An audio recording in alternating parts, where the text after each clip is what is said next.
just like radio. It's always on. Go find out what you're missing. Download the app. SalemPodcastNetwork.com. Balance of Nature's fruits and veggies supplements. Changing the world, one life at a time. Going on 72 in July. I swim. I'm a swimmer. I play pickleball, and I play golf. And I have to say, Balance of Nature really, I feel like I could sing. I like the product, and I'm telling a lot of people about it. It's the best stuff in the world. It's good stuff. Celebrate this season with Black Friday savings all month long. Call 1-800-246-8751 or go to balanceofnature.com and sign up as a new preferred customer to get 50% off your first order, plus a free fiber and spice supplement with free shipping and our money-back guarantee. Go to balanceofnature.com or call 1-800-246-8751 and get this exclusive Black Friday offer by using discount code CHICAGO. Hey, buddy. Good to see you back on the golf course. You must be feeling better, huh? Yeah, I finally got my blood pressure under control without all the medication side effects. Wow.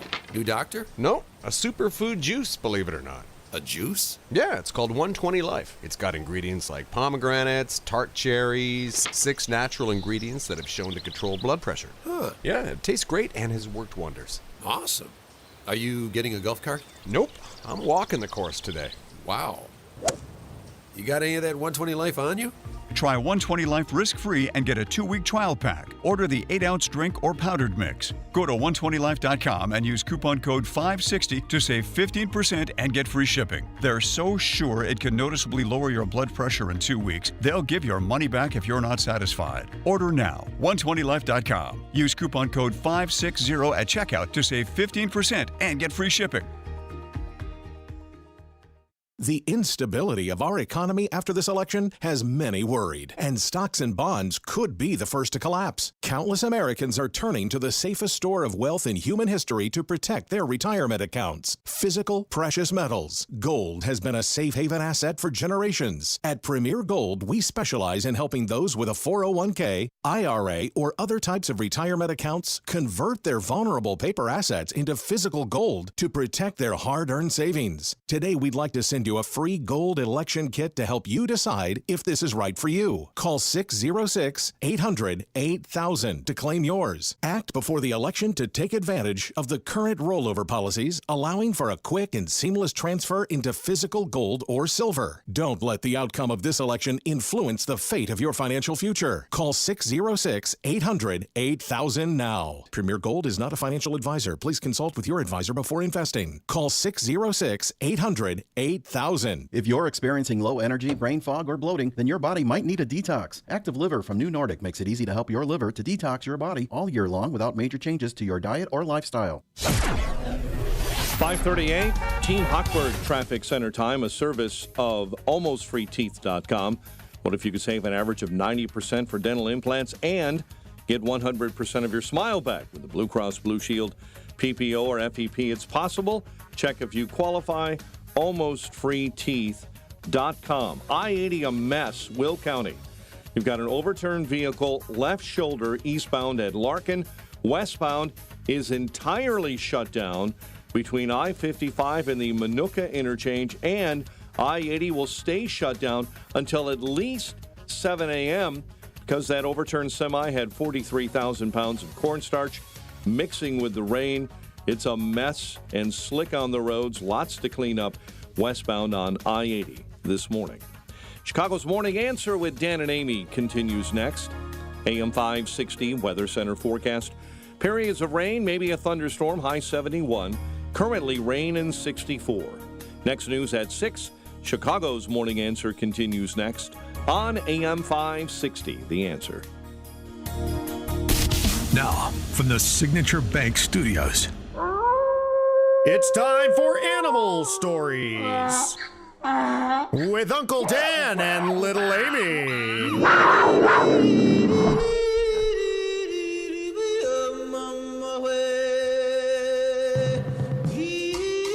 Hat tip to Uncle Lair, who we stole this bit from. But here's the thing: a special election edition of Animal Stories. Animal stories meet presidential politics. It's remarkable, but stories like this are illustrative of a lot of cultural realities, and this is why I think this story took off so quickly, in addition to the fact that New York resident Mark Longo and his wife seem to be very nice people who love animals. The story of Peanut the squirrel and Fred the raccoon, as told by Mark Longo in an interview he did with TMZ. We just learned that they have euthanized Peanut. And the raccoon as well. And the raccoon as well. I am so sorry. This must be really difficult for you. It not only tears my family apart, but Peanut was the cornerstone of our nonprofit animal rescue. And 10 to 12 DEC officers raided my house as if I was a drug dealer. I was sat outside my house for 5 hours. I had to get a police escort to my bathroom. I wasn't even allowed to feed my rescue horses breakfast or lunch. I was sat there like a criminal. After they interrogated my wife to check out her immigration status, then proceeded to ask me if I had cameras in my house, then proceeded to go through every cabinet, nook, and cranny of my house for a squirrel and a raccoon. They got a search warrant? They got a search warrant. 4 departments and a judge signed off on a search warrant for a squirrel and a raccoon. And then they took them and killed them. Why did they go through all that to get a search warrant for an animal that had been with you very safely, and the world witnessed this for 7 years? Why now suddenly did they show up with a search warrant and take these animals? We haven't a clue. We don't know who made the complaints. Again, Peanut was an indoor squirrel, not harming anybody. He's been with us for 7 years. Not a single complaint was ever filed for this animal. We had him for 7.5 years. He became the world's most famous squirrel. We weren't hiding him by any means. He was all over TikTok. He became the first squirrel on TikTok to ever hit 1 million followers. He did every news station around the world. He's helped people. He's helped kids gather joy. And then we started a nonprofit animal rescue called Peanut's Freedom Farm to help animals like Peanut fight a good fight when they're in a neglected case or they're sitting in a slaughter auction. And he was the cornerstone of our life and our organization. We used his platform to help raise money for the 300 animals we have at our sanctuary. 312-642-5600, turnkey.pro answer line. You can also text us on that very same line. And they took in Peanut, Dan, because Mark saw Peanut's mother get hit by a car, and Peanut was just a little baby, so that's when they took him in. And they tried to release him several times into the wild, and every time he ran back to them, to their house. Right. He's got an Instagram account with like hundreds of thousands of followers, and I posted some of the videos over the weekend in response to this story, because, I mean, it's rather amazing, this domesticated squirrel that hangs around Mark like a ferret or something that you put in your pocket. He's jumping around. He's really a domesticated pet, and that was it. They couldn't put him back in the wild because he couldn't defend himself. They tried to. He got hurt, and so they took him in, and then he became this online sensation, and as they said, was the basis of raising money and doing other good work in support of animal conservation. This husband and wife, and you heard in the background, you hear his wife crying. Oh, she's inconsolable. So, this thing. So there was this fake statement that was put out that there was a fake Trump campaign statement that was circulating that was fake, but this was not fake. It did make its way to the campaign trail pretty quickly, like Don Jr. and J.D. Vance in North Carolina. They know that's coming across our border, and they allowed it to happen anyway. This is not sane. They're not worried about any of that. They'll allow that to happen. But if someone adopts a baby pet squirrel, justice for Peanut. No, but think about it. Our government will let in 16,000 rapists, they'll let in 13,000 murderers, they'll let in 600,000 criminals across our border. But if someone has a pet squirrel without a permit, they go in there and kill the squirrel. Think about it. That's the Democrat Party. Sounds like, have you seen the videos of this squirrel? He's a genius, or he was, unfortunately, but the same government that doesn't care about hundreds of thousands of illegal immigrant criminals coming into our country doesn't want us to have pets. It's the craziest thing. The Wall Street Journal editorial board opined on this. I mean, this got around fast. Specific to New York. New York can't keep subways safe. The mentally ill attack random pedestrians on the streets, and the Manhattan DA's office won't prosecute many nonviolent crimes. But how's a pet squirrel, and the state's bureaucrats will come down on you like you're a menace to society. And the fact, too, that they kicked them out of their house for 5 hours, ransacked their house, and they checked her immigration status.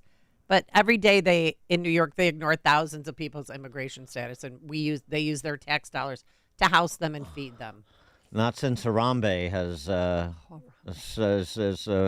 animal or two, I guess. I don't want to leave out Fred the raccoon, of course, but generated such interest. But obviously this is different because this is government.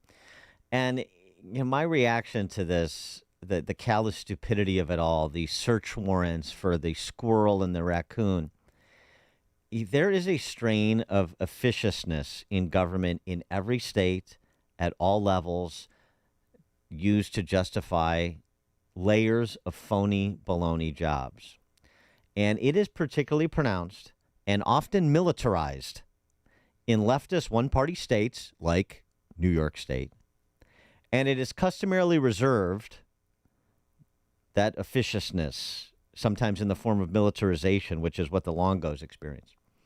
Customarily reserved for people who live different but authentically free and responsible lives, which is, by all indications, the lives the Longos have been leading. It is a degradation of America, and this is why the story has such resonance. It is the pro-life activist who, in rural Pennsylvania, who gets the SEAL Team 6 response to an allegation, false, that he was somehow obstructing women's access to a abortion mill that he and his son were praying outside of in Philadelphia. Totally ridiculous response. And it also speaks to the larger point that Trump has been making for the better part of the last decade, but particularly since he was the subject of all these persecutions, that it is me who is standing in the way of them coming for you. You think they won't come for you if you veer from the orthodoxy? If you color outside the lines? If you provide pushback rather than bend the knee? They will. And that's what this speaks to again. It's just an overreach of government. And I mean, he owns a peanut freedom farm. He has horses out back. So what if he has a cute little squirrel in his house? Greg in Jefferson Park. Hey, good morning. This just goes to show, too, what the police, our ever-loving police, will do to collect their paycheck and those pensions. You know, it's just extremely rare until you get guys who get so fed up and they become whistleblowers, and then their lives are absolutely, completely ruined, theirs and their families. But the police are willing to kick down the doors and I'm only doing what I was told. You keep hearing that crap all the way going back to the idiots working in the concentration camps. Well, you know what? It's still going on today. It's going on worldwide, and it's coming to your neighborhood. Have a good one, guys. Thanks, Greg. Yeah, the Nuremberg defense is not persuasive. I agree. Now, in this case, I don't think it was local police, and this speaks to this other issue, the militarization of bureaucratic agencies at the federal as well as the state level that are not law enforcement. This was state departments of the environmental conservation and health bureaucracy in New York State. Oh, good. I mean, even their title makes me cringe.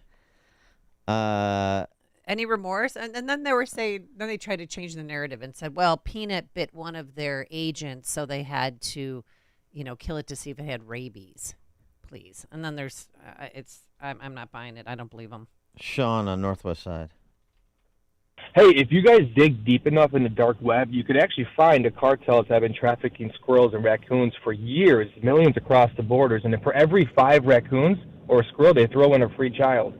So they should probably look into that. Mm-hmm. Thanks for the call, Sean. Paul and Carrie. You know, you guys are, good morning. You guys are really touching on a hot topic here. I'm the founder of Animal Humane Advocacy. And there's a commonality among people that assumes that, well, we want animals to vote. We think that they should drive cars and such. And yeah.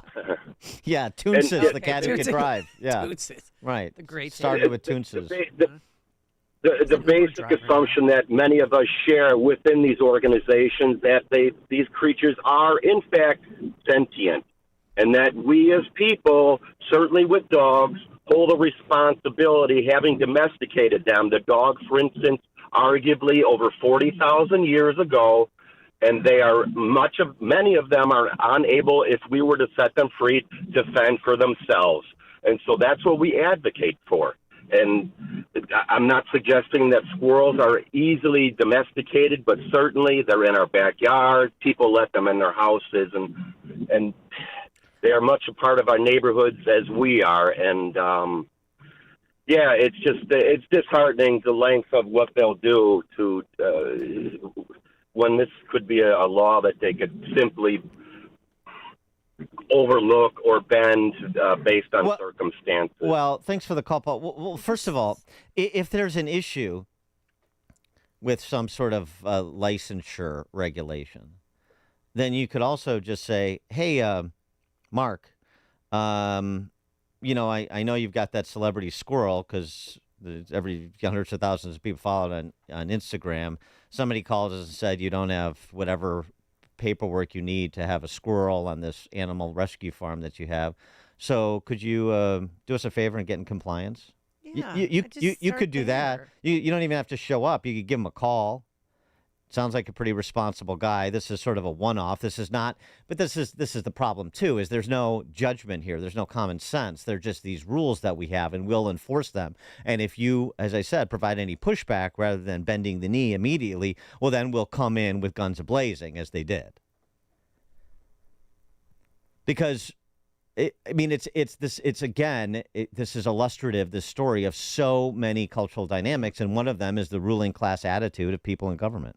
Not everybody, but as I said, there's this strain that runs through at every level in every state, and of course at the federal level. Jeff in Cal City. Hi, good morning, Dan and Amy. I was just wondering if anyone had asked this gentleman who he's going to vote for now that this happened to him. Haven't heard that. Thanks for the call. But I know there's only one side calling for justice for Peanut. By the way, who's the snitch? Like who actually spent time in their life calling this agency, complaining about a squirrel that can fit in our hands? Because their house looks very clean. I don't know what they're. Another cultural phenomenon, another aspect of our culture, which is the snitch culture, the East German lives of others culture. By the way, there's already a Tale of Peanut ditty that has been penned. See what he did there? Tale of Peanut.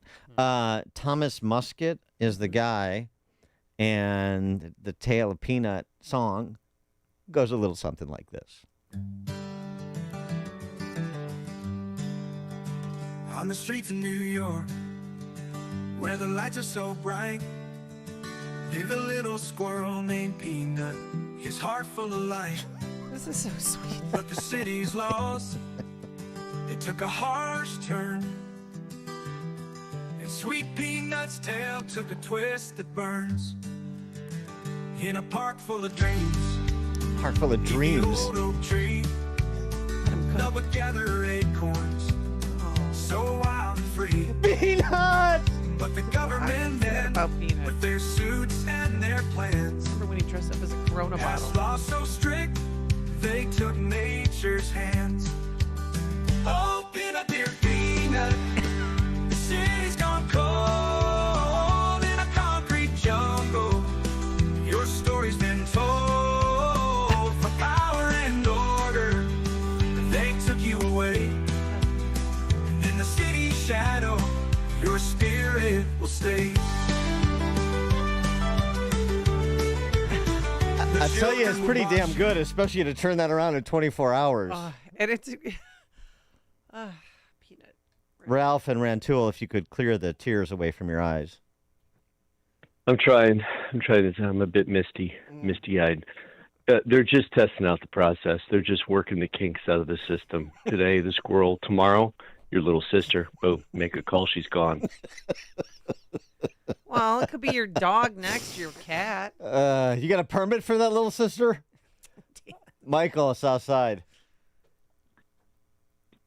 Morning, Dan. Morning, Amy. Thank you both for taking my call, and thank you both for signing the pictures over the weekend. No, Oh, pleasure. yeah, it's nice meeting you, Michael. Yeah, same here.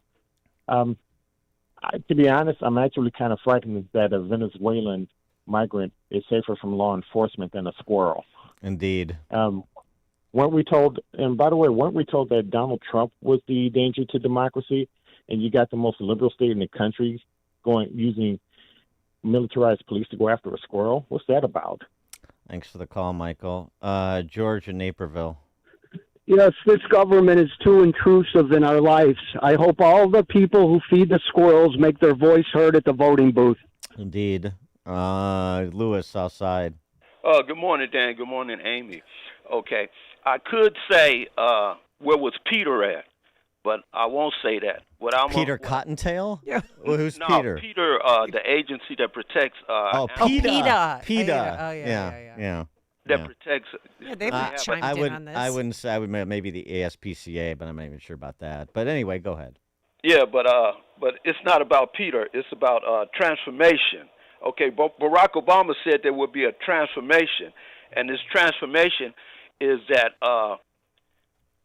they tried to transform the squirrel, that's a wild person, a wild animal, into something that squirrel wasn't meant to No, be. he was domesticated. Yeah, well, Right. He was He's wearing Halloween costumes. If it would have identified as a cat, they could have gotten away with it. Yeah. All right. Okay. And so in this transformation, the question that we are looking for right now, and that's going to be answered in this election, is what is the definition of a woman? Okay. Thanks for the call, Got a Lewis. text message. Dan and Amy, we need squirrel sanctuary cities, or this would have never happened. Yeah. I'm sad. Oh, God. I got a little tale about Peanut. So Where the lights are so bright, live a little squirrel named Peanut. His heart full of light, but the city's lost. It took a harsh turn, and sweet Peanut's tail took a twist that burns. Don't underestimate the Peanut vote. In a park full of dreams. Listen to podcasts of Dan and Amy from the AM 560 mobile app. Download it today at 560theanswer.com/mobile. Protecting and growing your retirement assets can be complicated. From asset and legacy protection to retirement income and extended care, you need a plan. Mark Kohler, host of Retirement and Income Radio, heard Sundays at 11 a.m., helps retirees in or near retirement protect their accounts from market volatility. Mark can help you create lifetime guaranteed inflation-hedged income. Call Mark today at 844-619-SAFE. That's 844-619-7233. And listen this Sunday at 11 a.m. to Retirement and Income Radio. From humble small-town beginnings to Hollywood stardom and eventually the world stage, Reagan is a cinematic journey of overcoming the odds. Told through the voice of Victor Petrovich, the film offers a unique perspective. With Dennis Quaid as Reagan, this captivating story explores the profound impact of a man who defied expectations to leave an indelible mark on history. Reagan is available on digital and will be available on Blu-ray, DVD, and digital November 19th. For a chance to win a digital download, visit 560theanswer.com, keyword movie. AM 560, The Answer. I love when Peanut dressed up as a Corona bottle. I'll show you during the break. It's really cute. He was a squirrel of many faces. At 6:06, we'll circle the battleground state. 6:06. It is now 6 a.m. WIND Chicago. Just one day before the election.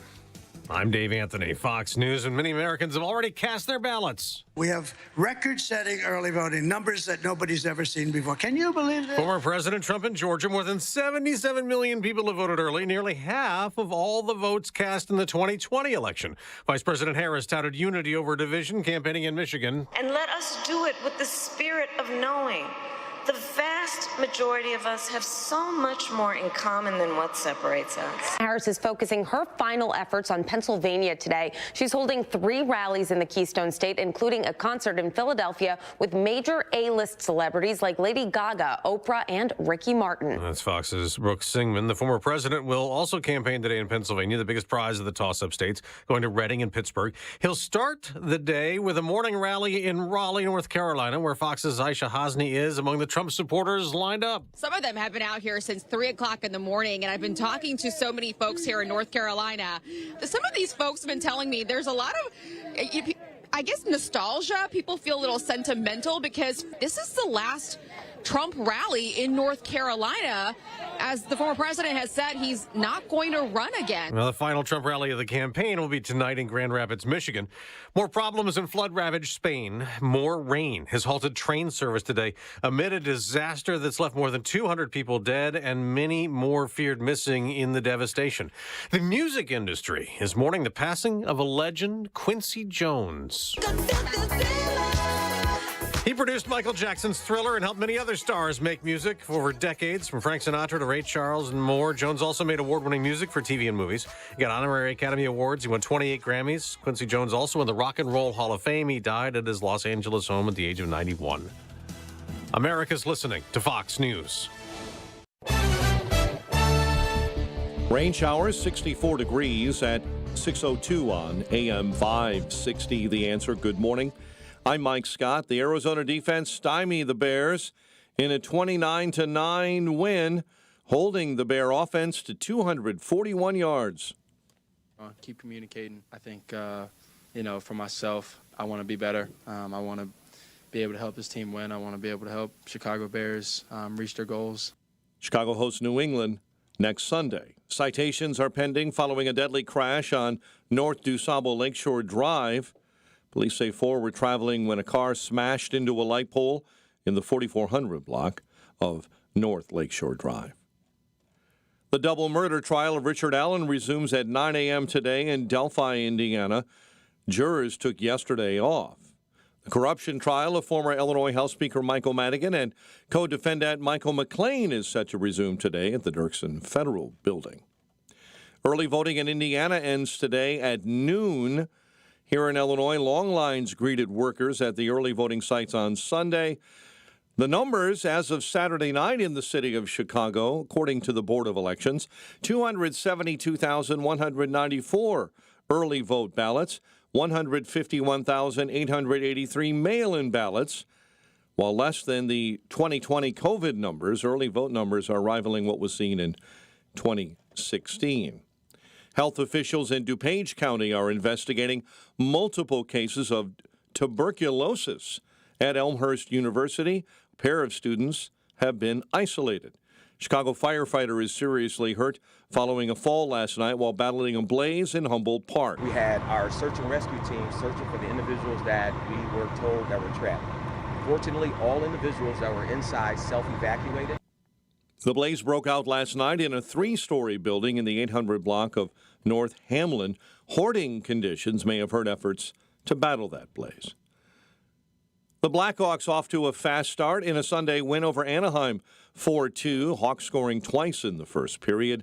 They host the Red Wings Wednesday. The Bulls host the Jazz later on tonight. Cody Bellinger re-ups with the Cubs for the 3rd straight season. Ian Happ, the Cubs left fielder, is your National League Gold Glove winner. The news, a service of Balance of Nature, fruits and veggies in a capsule. Save 35% off your first preferred order with promo code Chicago. Use coupon code Chicago to save 35%. Hurry, offer ends soon.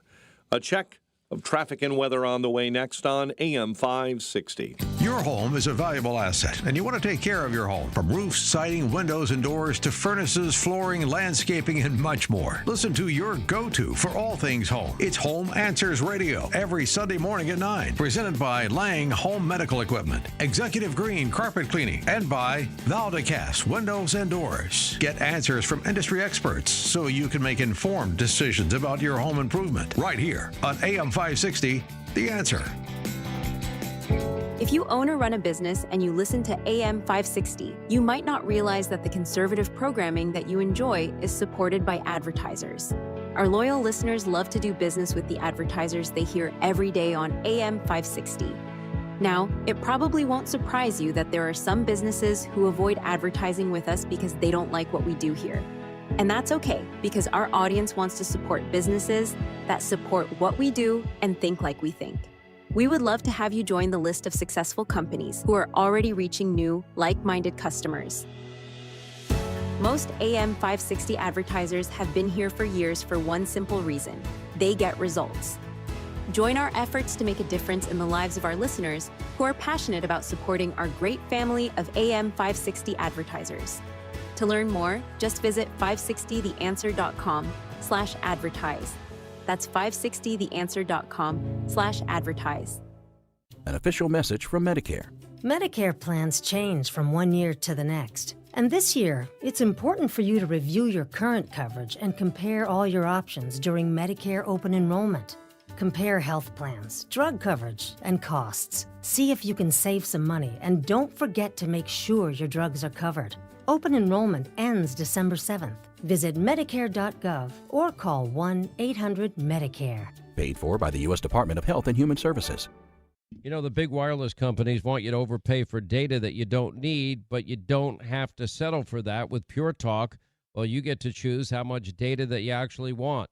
And for $25 a month, you'll get unlimited talk, unlimited text. You're going to get mobile hotspot, 5 gigs of data. Go with Pure Talk, and you get to choose how much data you actually want. Just dial pound 250, say the keyword save now, and if you do it now, you'll save an additional 50% off your first month from Pure Talk. The following is a paid political announcement. Have you heard about this guy, Donald Rainwater? I sure have. Guy was a deadbeat dad. Total loser. Not only did Rainwater repeatedly fail to pay his child support, he filed for bankruptcy and had his car repossessed. But what did a court find he spent the money on? Cigarettes.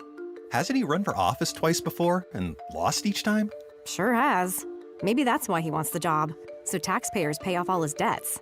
But there's someone even worse than Rainwater. This Jennifer McCormick character is a really out there liberal. Yeah, she's a pro-Biden and pro-Kamala liberal. She opposed school choice, she supports boys in the girls' locker room, and did you hear what she said about Hillary Clinton? Did you vote for Hillary Clinton? She had some great, world foreign experience. So I did vote for Hillary Clinton. Jennifer McCormick, she's hopelessly liberal.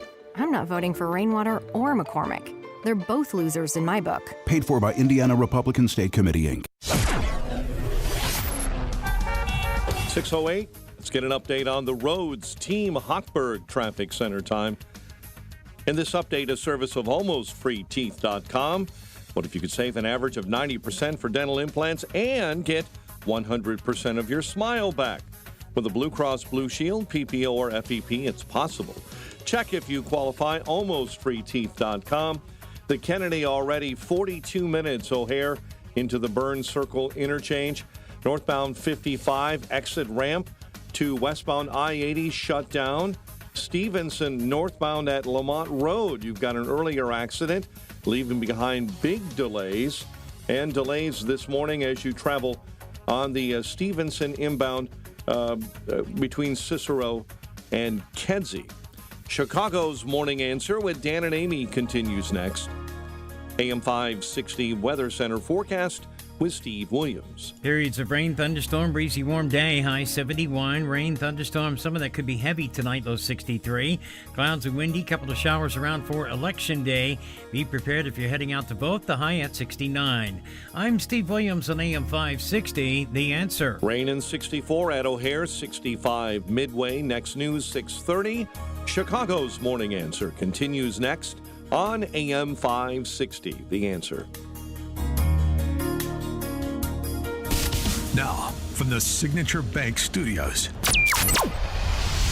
this is Chicago's Morning Answer with Dan Proft and Amy Jacobson on AM 560, The Answer.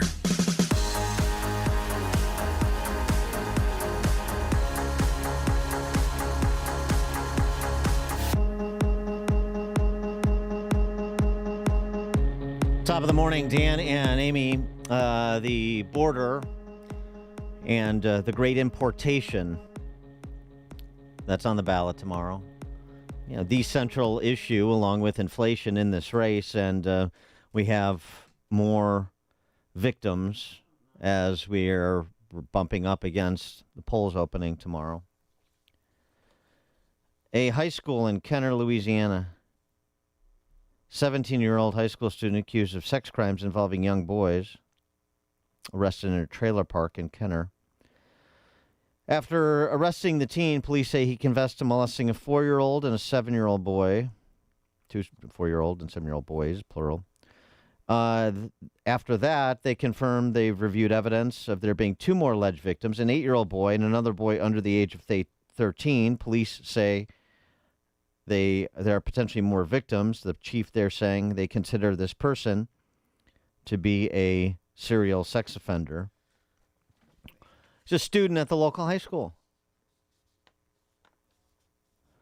He is now in ICE custody because he's in the United States illegally from Honduras.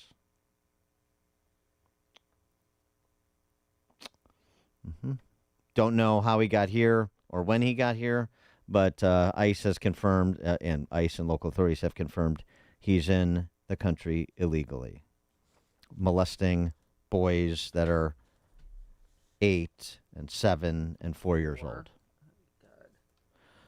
In Georgia, going back to the Laken Riley case, but now we're adding to it, unfortunately.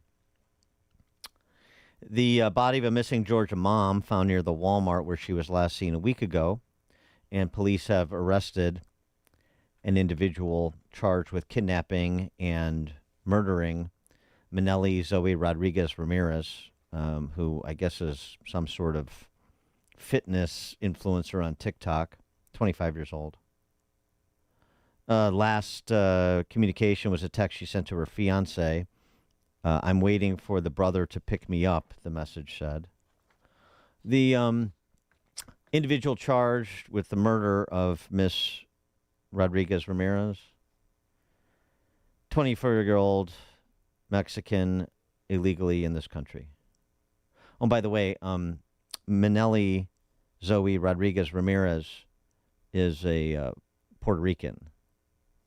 So you want to talk about how much love the Kamala team has for Puerto Ricans? Get J-Lo out here to lecture us about the Puerto Rican community again in the wake of, that joke that fell flat from a comedian at Madison Square Garden that they've used to try to whip up this idea that Trump and Republicans are anti-Puerto Rican or something like this.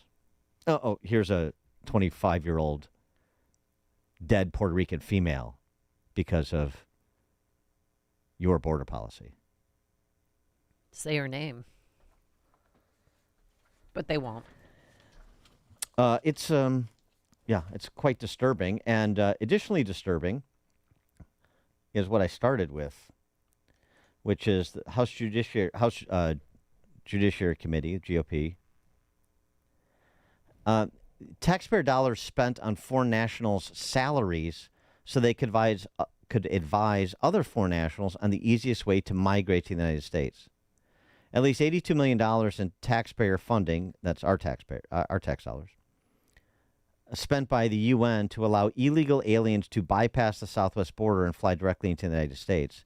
Migration centers were set up, I'm using past tense, are set up throughout Central and South America, staffed by UN bureaucrats. Nearly 70,000 illegal aliens have been referred to by these migration centers for potential resettlement in the United States. So again, just to top line it, we're paying for foreign nationals working for the UN to staff migration centers in Central and South America and be a facilitator for the importation of people from other countries into this country without any compelling asylum rationale to be resettled here. And it's an invasion. I mean, I don't want to split hairs, particularly in the 11th hour here, but but saying it's an invitation, it's an importation, you're underwriting it all. And, oh, by the way, just something to remind ourselves about as well, and maybe some in your circles of influence who who haven't voted, who are, I don't know, still leaning one way or the other, still not certain. Remarkable, but I'm sure that's true with some.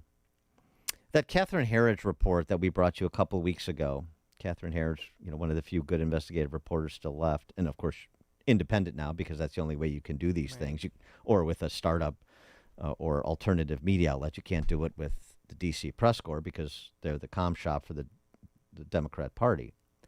Catherine Herridge, you remember, she sat down with 3 whistleblowers from the Department of Homeland Security on the Department of Homeland Security's failure to enforce the DNA collection law, failure to enforce a law on the books, the rule of law that the left likes to talk about when it's convenient. This is, this all folds into not only the violence and people who are being victimized, but it also raises questions about that have gone unanswered, and we've asked the questions about, the interaction between DHS frontline personnel and people that they're facilitating into this country when it comes to registering to vote and possibly voting. I mean, if you don't see evidence of questionable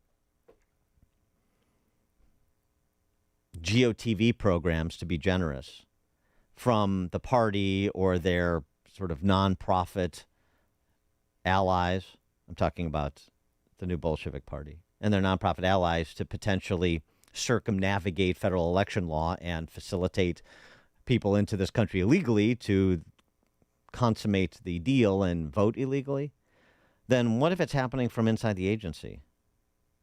I mean, I don't have evidence, but I do have questions that have gone unanswered. And we do have whistleblowers who are saying that DHS is not following the law and they're being punished for essentially demanding internally that we follow the law and pointing out that they're not following the law, which is making people uncomfortable. And that's the last thing you want to do. You want to talk about how you make America great again. Well, this whole area obviously needs to be under control again. And part of getting it under control again is to understand the depth of how out of control it is. This law is on the books. Yes.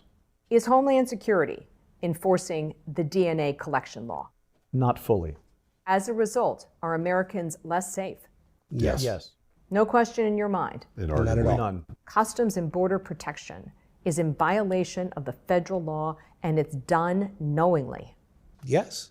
This internal Homeland Security directive, marked law enforcement sensitive, lays out the law. The border agency is required to collect DNA samples from non-United States persons in detention for immigration violations. Known as the DNA Fingerprint Act, it passed in 2005 with bipartisan support. So there's no ambiguity. The language is clear. It lays it out as a roadmap. Have you ever seen a directive like this be ignored? Never. No. Okay, a lot of people are going to be confused. Homeland Security's job is to uphold the law and to keep Americans safe. But what you're alleging is that Homeland Security is not complying with the law. That's correct. Since 2021, under the Biden-Harris administration, Homeland Security's own data reports more than 10 million border encounters. The internal mood is it's a dumpster fire. Yeah, we've noticed. And the body count keeps piling up, as do the victims who survive being violated or maimed in significant ways. Just a little bit more detail on this to refresh your recollection so you can spread the word in the closing hours. So, Catherine, this is the kit that's provided by the FBI to the Customs and Border Protection officers and agents. Place it inside your cheek. Okay. Rub inside your cheek 3 times. 3 times, yeah. You're collecting saliva and skin cells or epithelial cells. Okay. I would then take it back from you, close it, place it inside the white envelope, which then gets sent to the FBI laboratory for processing. So 30 seconds to collect, about $4 a pack. Correct. How long to process by the FBI? Approximately 72 hours. So it helps you identify suspects. Absolutely. It gives an investigative lead to a law enforcement agency. Has the system solved cold cases? Yes, it's presumptively solved over 1,000 cases just from DNA collection. Not only does it cut down on crime, it also cuts down on the time that it takes law enforcement to find this individual. So why wouldn't they want to do that? Why wouldn't they want to enforce the law? Why wouldn't they want to solve cold cases? Why wouldn't they want to bring people to justice? Because they want to resettle them here, obviously. And why would they want to do that? Because they care about their future?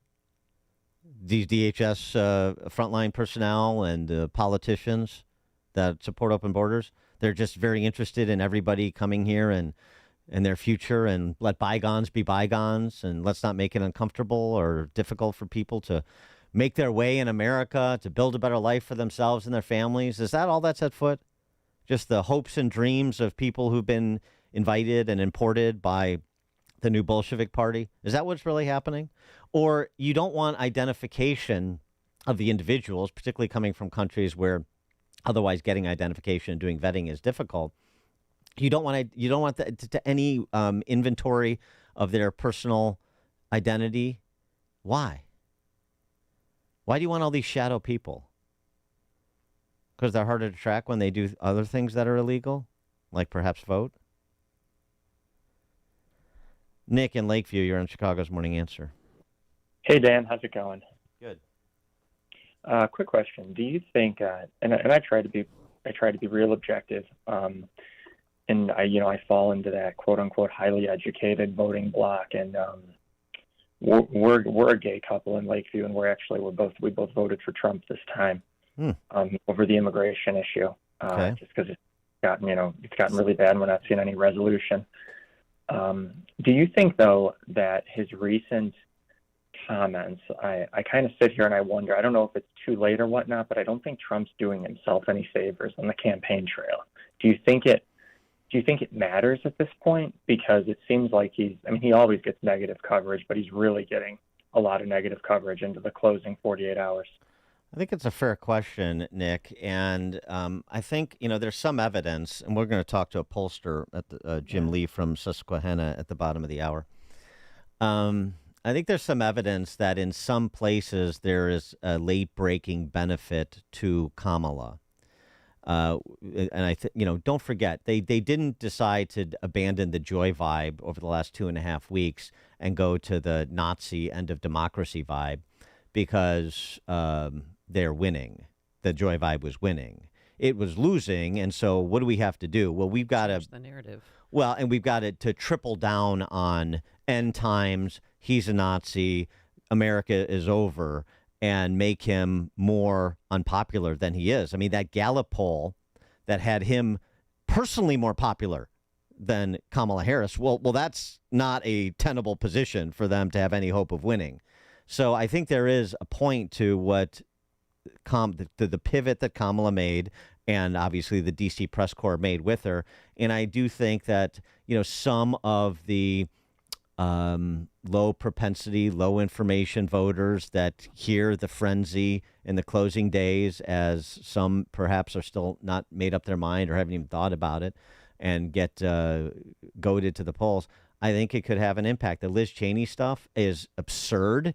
It is 100% another hoax. Even a never Trumper like Jonah Goldberg had to walk back his hysterics. Did walk back his hysterics about this was, putting Liz Cheney in front of a firing squad. Nonsense. But even that doesn't Bill mean. Maher too. But it does. Yeah, Bill Maher was upset about it. But it doesn't mean that it doesn't have impact to the point you're asking. And I think you have to appreciate the reality of it. So I appreciate. Go ahead. I'm sorry. Not to chime in. I look at it and I think to myself, I don't really know the amount of viewers, that watch, for example, CBS, ABC, NBC, the legacy media in general.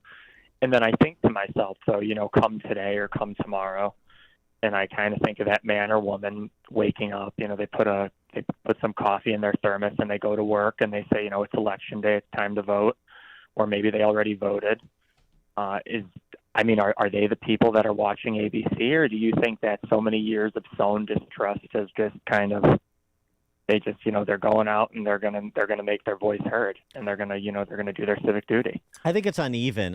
It can be the sort of the profile that you're talking about. It can be, some young person who gets their news on TikTok or social media, and they just see one aspect of this discussion, and they don't see the corrections and the people walking back their initial reactions, and they don't see the full context of what Trump said. They just hear the ad hominem surrounding it from the left. So all that is to say, could it have an impact on the margins? It could, but I think generally speaking, all this stuff from Russian collusion all the way to Liz Cheney over a decade is so built into the price. I don't think it's determinative. Okay, that's what I was curious about. I wasn't sure how much gravitas people listen still. I wasn't certain. But it is in Nick's defense. You turn on local news or cable. I mean, the first thing out of the box, they're slamming Trump on something, and then they always go to Kamala first. Yeah, but I mean, it's just draining. There's also diminishing marginal returns to this. How many of these hoaxes do you have to go through? And they continue to repeat them right up until this weekend. Obama's out there repeating the Charlottesville hoax about good people on both sides. I mean, they have all of these. Suckers and losers hoax I heard again this weekend. Right, I mean, right. So you have to you go back and you provide the context and you explain to people as best you can. But there's been one after the other, after the other, after the other. And again, as of 2 weeks ago, he's more popular than Kamala.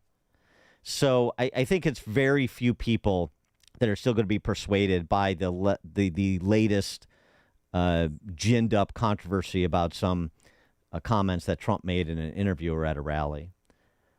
Corey in Woodlawn, who I met for the first time at Freedom Summit. Hey, Corey. Hey, thanks, Dan. Thanks, Amy, for taking the call. I appreciate you guys taking time to speak to me, man. You guys, I stay for Dinesh D'Souza, but you guys are way more popular to me than he is. But I will say this about if this immigration issue doesn't get you out to vote, I mean, I feel like Churchill, you don't have a brain. This is, I hate feeling like Daniel Day-Lewis from Gangs of New York. This country it needs to be fought for. And I'm not talking about violence in the street. I think we need to get out and fight with our votes, and we need to get out and fight with our voices. Thanks, guys. Thanks, Corey. Yeah, and to think, now they're going to raise our property taxes. Not they. Brandon Johnson's going to try to. When we need $300 million. He spent $400 million on illegals, and that's just in 1 year. And they're still coming, and they're still here. And there's, we had 24 shelters. Now we have 17, but we still have 17 shelters. Immigration should be a huge, huge issue. I mean, if anything, a single voter issue, but that should drive you to get to the polls. It is in many quarters, and certainly on the issue matrix generally. I mean, that's right there with inflation. I like what these friend-to-friend cards that were sent anonymously to, I guess, at least residents in Massachusetts, because this is where the story comes from. People with Kamala Harris sign. Massachusetts has been a huge pro-open borders. That Governor Healy there, and they're setting up all these hotels that have been taken over by people in this country illegally or under some dubious TPS designation. So all the people, so a bunch of people that have Kamala Harris signs in their front yards, they're getting a thank you card. I put a lawn sign in my front yard, and I don't think I should be subjected to these fraudulent mailers. When this 50-year-old Shrewsbury woman put up a Harris wall sign in front of her home, she just wanted to show her support.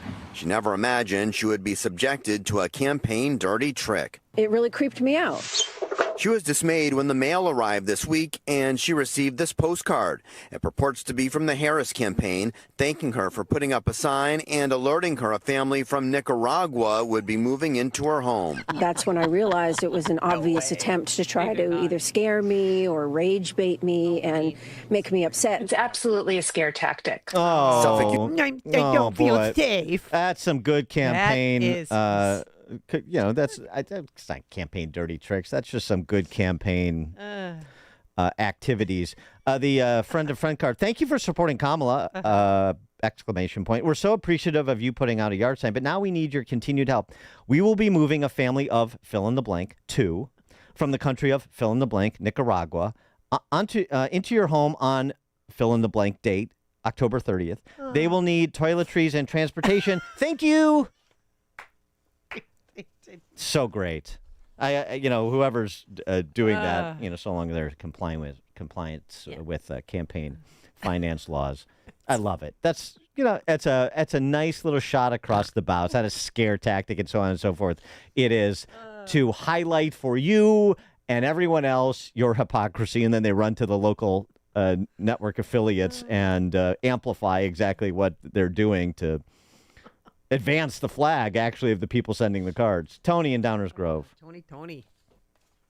So, Dan, I don't know much credence you put into the betting sites, but PredictIt has 54-51 Harris, and in another poll, Trump minus 125, Harris plus 150. I know we could poo-poo these, but they've been right the last few times. What do you think? I think the betting markets are right, and most of them have Trump as the decided favorite. You just mentioned one, minus 125 makes him a favorite. They came down. I saw a couple of them come down a little bit over the weekend because of this phony baloney poll that the Des Moines Register put out that showed Trump losing in Iowa. We'll talk about that with Jim Lee from Susquehanna at 6:36. But that poll does not hold up under scrutiny. So. As I said, I think there have been some late breakers in some states for Trump. But, for example, Atlas, which was one of the most accurate pollsters on the presidential race in 2020, has Trump leading in all the battleground states and including the popular vote. I think Trump is just where he was a week ago or 2 weeks ago, very well positioned for an electoral blowout tomorrow. Tony, thanks for the call. All right, coming up on Chicago's Morning Answer. We will talk to Jim Lee, pollster and CEO of Susquehanna Polling and Research, about all of these matters in the battleground states and Iowa at 6:36. All eyes on Iowa again. But now let's head back to the newsroom. Here's Mike Scott. Amy and Dan, 64 degrees, rain showers, and unionized factory workers at Boeing voting today on whether to accept a contract offer or to continue their strike, which has lasted 7 weeks. Voting in more than half of the states will be monitored by the Justice Department tomorrow on Election Day.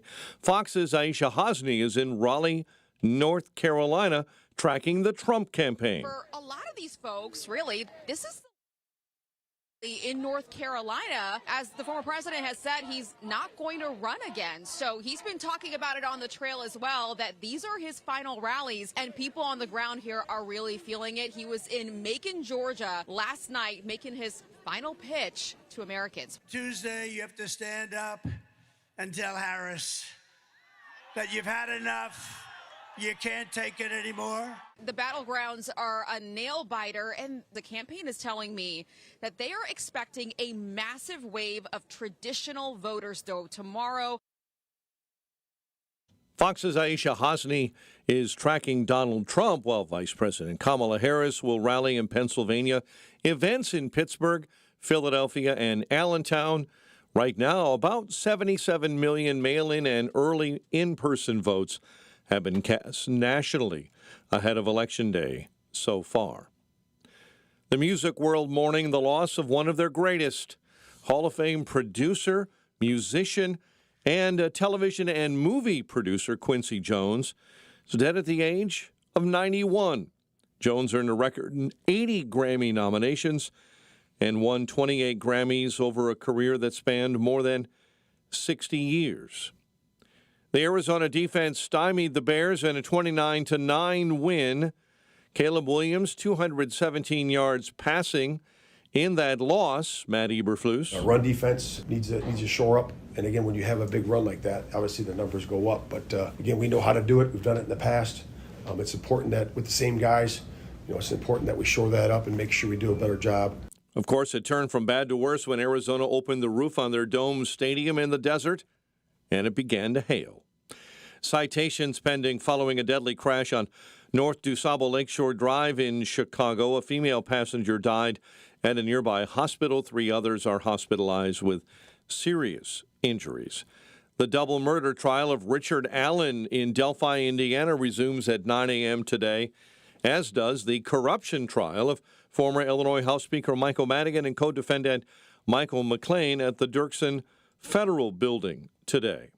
One person hurt following an apartment fire on Chicago's northwest side. The blaze started yesterday in a 3-story building in the 3200 block of North Costner. Blackhawks winners over Anaheim 4-2. The Bulls take on the Jazz tonight. Fighting Illini football drops out of the top 25. Fighting Illini basketball at number 24 begins their regular season campaign tonight against Eastern Illinois. The news, a service of AlmostFreeTeeth.com. What if you could save an average of 90% for dental implants and get 100% of your smile back with a Blue Cross Blue Shield, PPO, or FEP? It's possible. Check if you qualify. AlmostFreeTeeth.com. A check of traffic and weather on the way next on AM 560. Charlie Kirk wonders where the old Democrat Party went. The Democrat Party was not always this way. Yes, the Democrat Party used to have elements of this. The Democrat Party used to have some uniparty components. But the Democrat Party, 20 or 30 years ago especially, would have thought that open borders, mass migration, hyperinflation was just outrageous. What happened to that Democrat Party? The Charlie Kirk Show. Afternoons at 1, right before Sebastian Gorka at 3 on AM 560. The Answer. The instability of our economy after this election has many worried, and stocks and bonds could be the first to collapse. Countless Americans are turning to the safest store of wealth in human history to protect their retirement accounts. Physical precious metals. Gold has been a safe haven asset for generations. At Premier Gold, we specialize in helping those with a 401k, IRA, or other types of retirement accounts convert their vulnerable paper assets into physical gold to protect their hard-earned savings. Today, we'd like to send you a free gold election kit to help you decide if this is right for you. Call 606-800-8000 to claim yours. Act before the election to take advantage of the current rollover policies, allowing for a quick and seamless transfer into physical gold or silver. Don't let the outcome of this election influence the fate of your financial future. Call 606-800-8000 now. Premier Gold is not a financial advisor. Please consult with your advisor before investing. Call 606-800-8000. The following is a paid political announcement.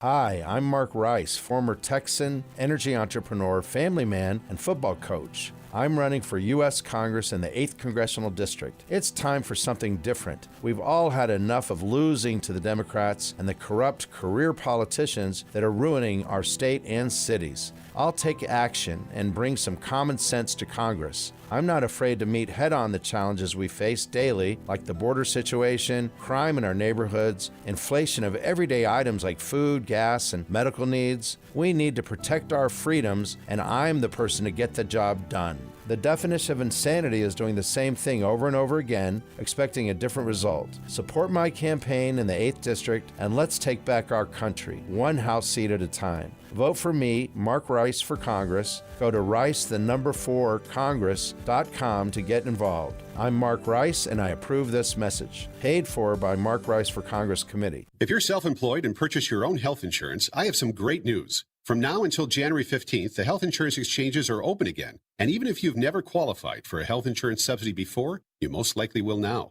The American Rescue Plan expanded subsidy eligibility to millions of Americans who have never qualified before, even to those with high income levels. And this year, you can purchase a multi-state PPO policy, which includes access to Northwestern Medical Group, as well as other teaching hospitals around the nation.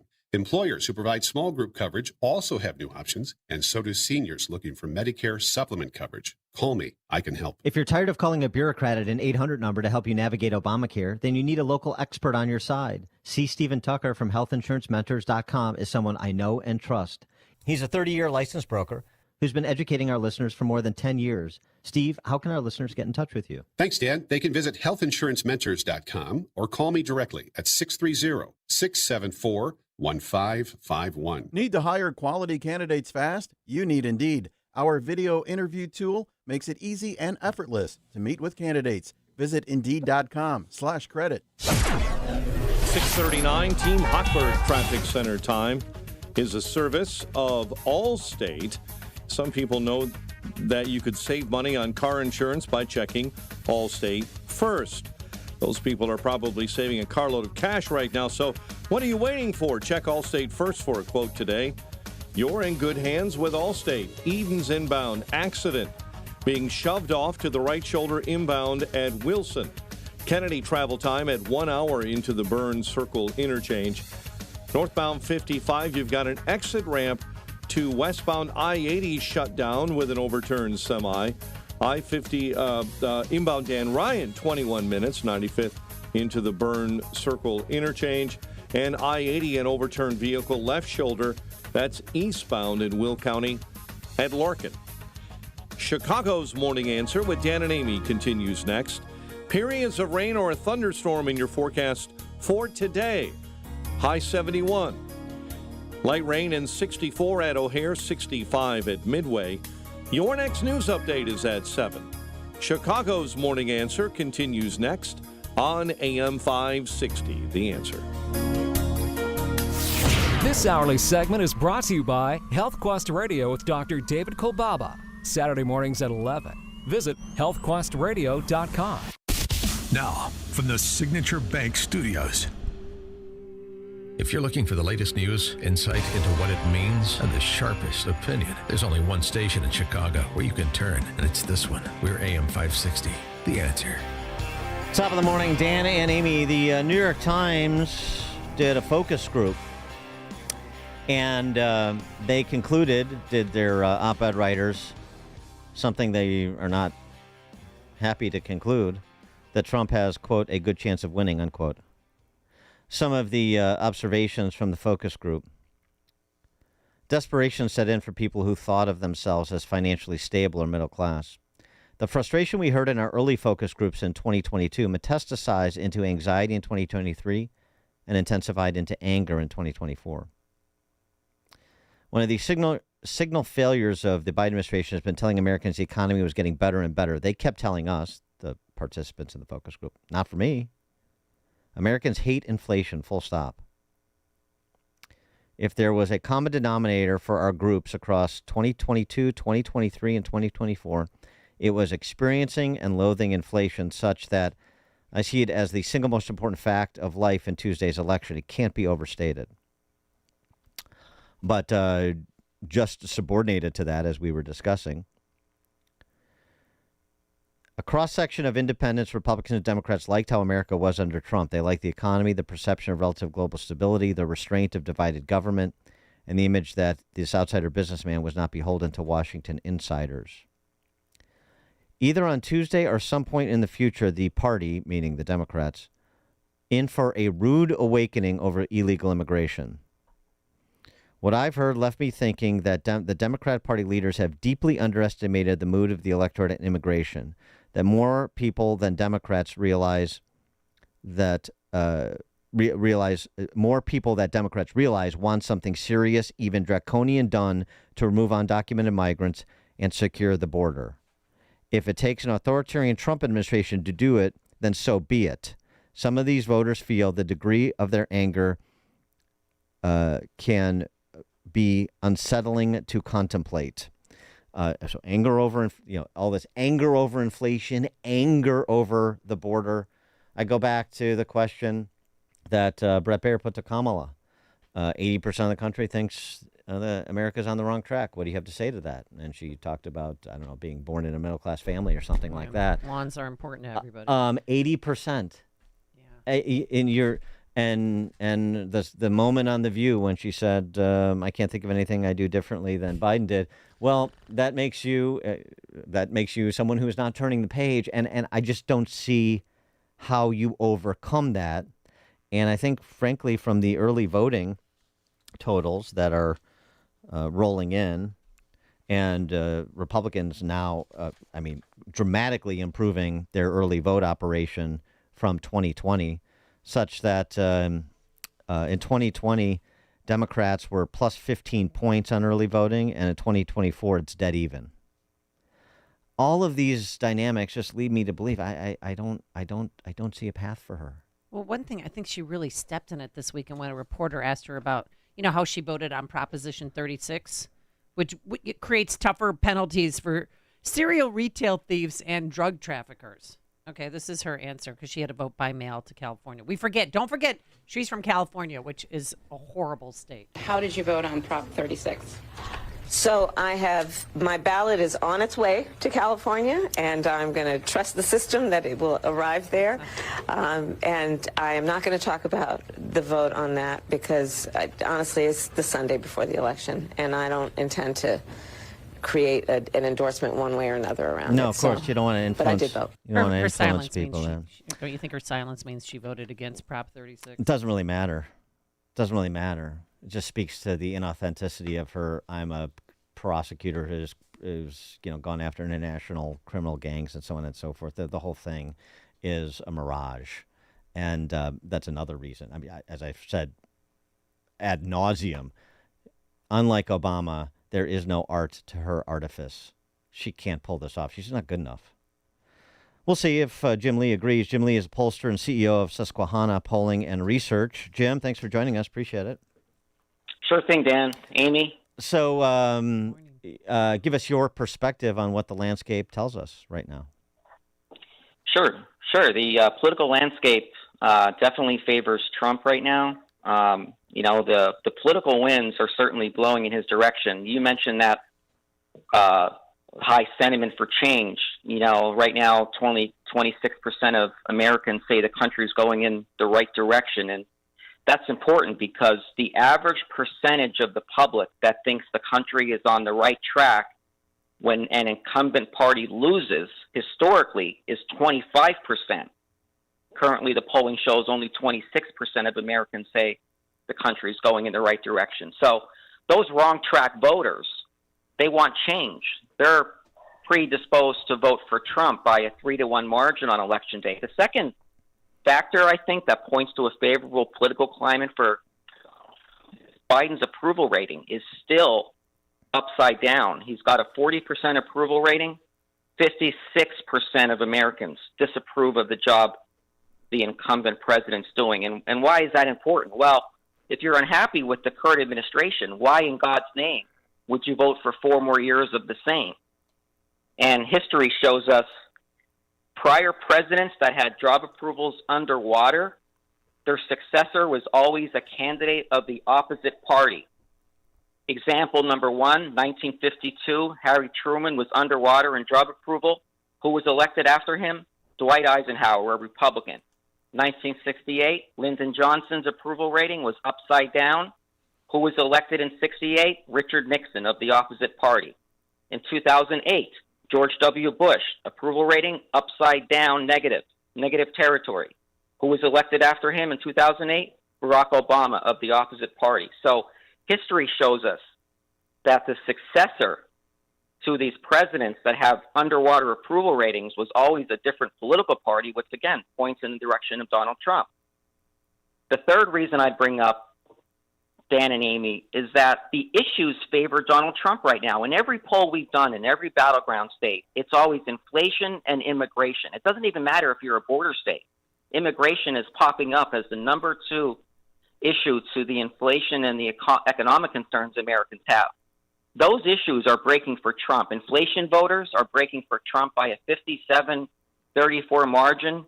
Immigration voters breaking for the former president by a 70-30 margin.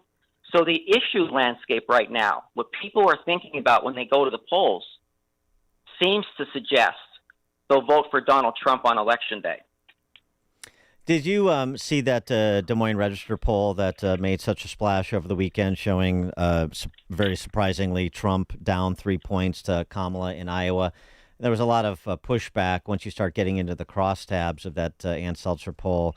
You find that her modeling of the electorate was difficult to believe it's reflective, anywhere near reflective of what the composition of the electorate will be in Iowa. Is that something that should be dismissed?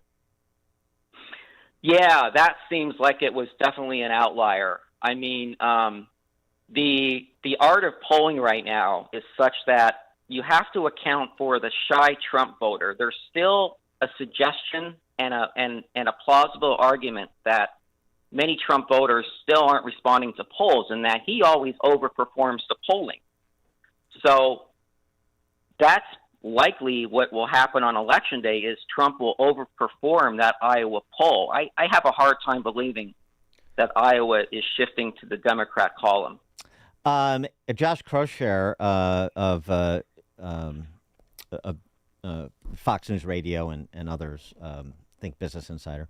Anyway, New York Times, he quotes the New York Times, tweeted out this weekend, Across the final polls, white Democrats were 16% likelier to respond than white Republicans.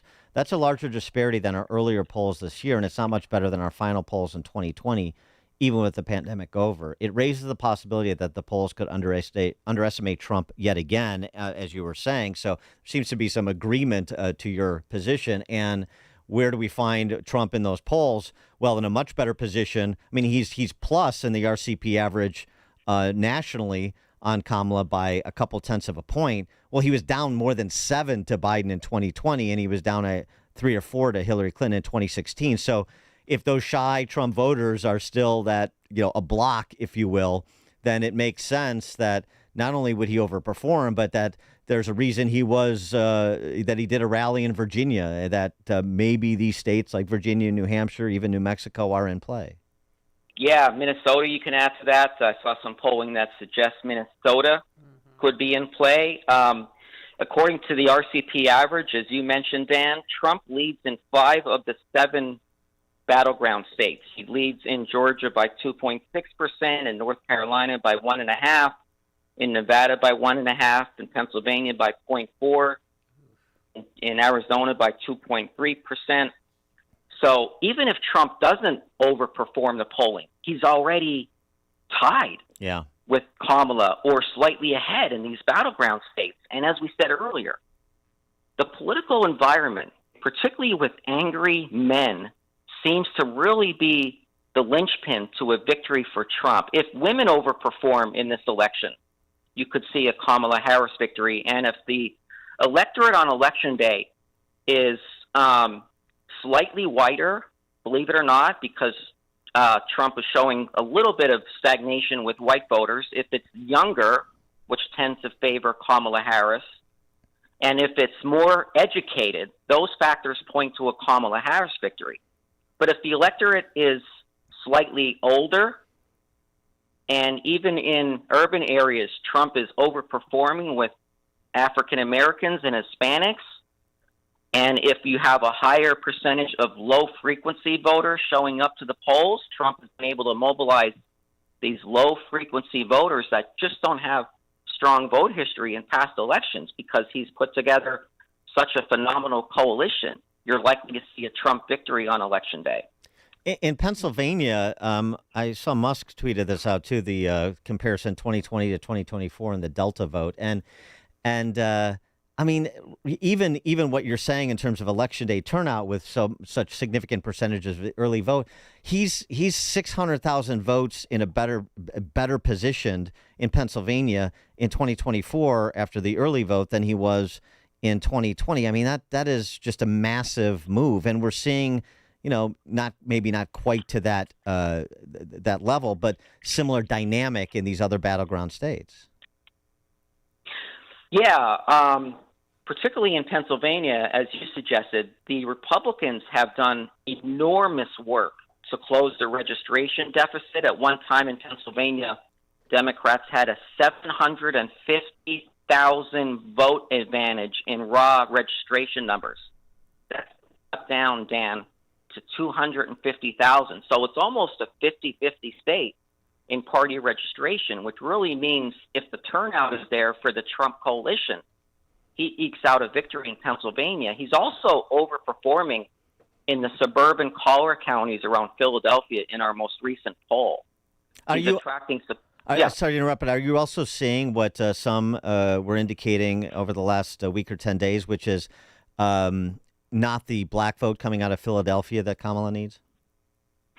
That's correct. It looks like there's low intensity for African Americans to vote this year, but even having said that, Democrat candidates have been slightly hemorrhaging support in urban cities like Philadelphia and Pittsburgh. So Kamala Harris needs to come out of Philadelphia with at least a 500,000 vote margin. Add to that the collar counties. She needs to have about a 750,000 vote margin coming out of suburban Philadelphia to offset the shellacking she's going to take in the rest of Pennsylvania, which is all Trump country. Well, tonight she's going to be with Lady Gaga and Oprah Winfrey in Philadelphia for her, closing campaign rally. Do celebrity endorsements do anything? I think they help with fundraising. Celebrity endorsements certainly add, street cred to the candidates from a fundraising perspective, but they do very little in terms of mobilizing the vote. I mean, I think Taylor Swift did something a little unique, which was, encourage voters to register, people to register to vote when she came out for Kamala Harris. But I think the endorsement battle is probably a net wash because Trump has been able to, roll out endorsements of his own, whether it's, Joe Rogan on his podcast show. He's got Hulk Hogan, Kid Rock. That are in his Hulk Hogan, right? Kid Rock, yeah. So at the end of the day, I think this is a turnout game, particularly in the battleground states that have shown registration gains, like Arizona, Nevada, North Carolina, Pennsylvania, all 4 states where the registration gap has tightened in favor of Republicans. That's a big deal. Yeah, that's a big deal. And don't forget, the national polling shows more Americans are self-identifying as Republicans than they were 2 and 4 years ago.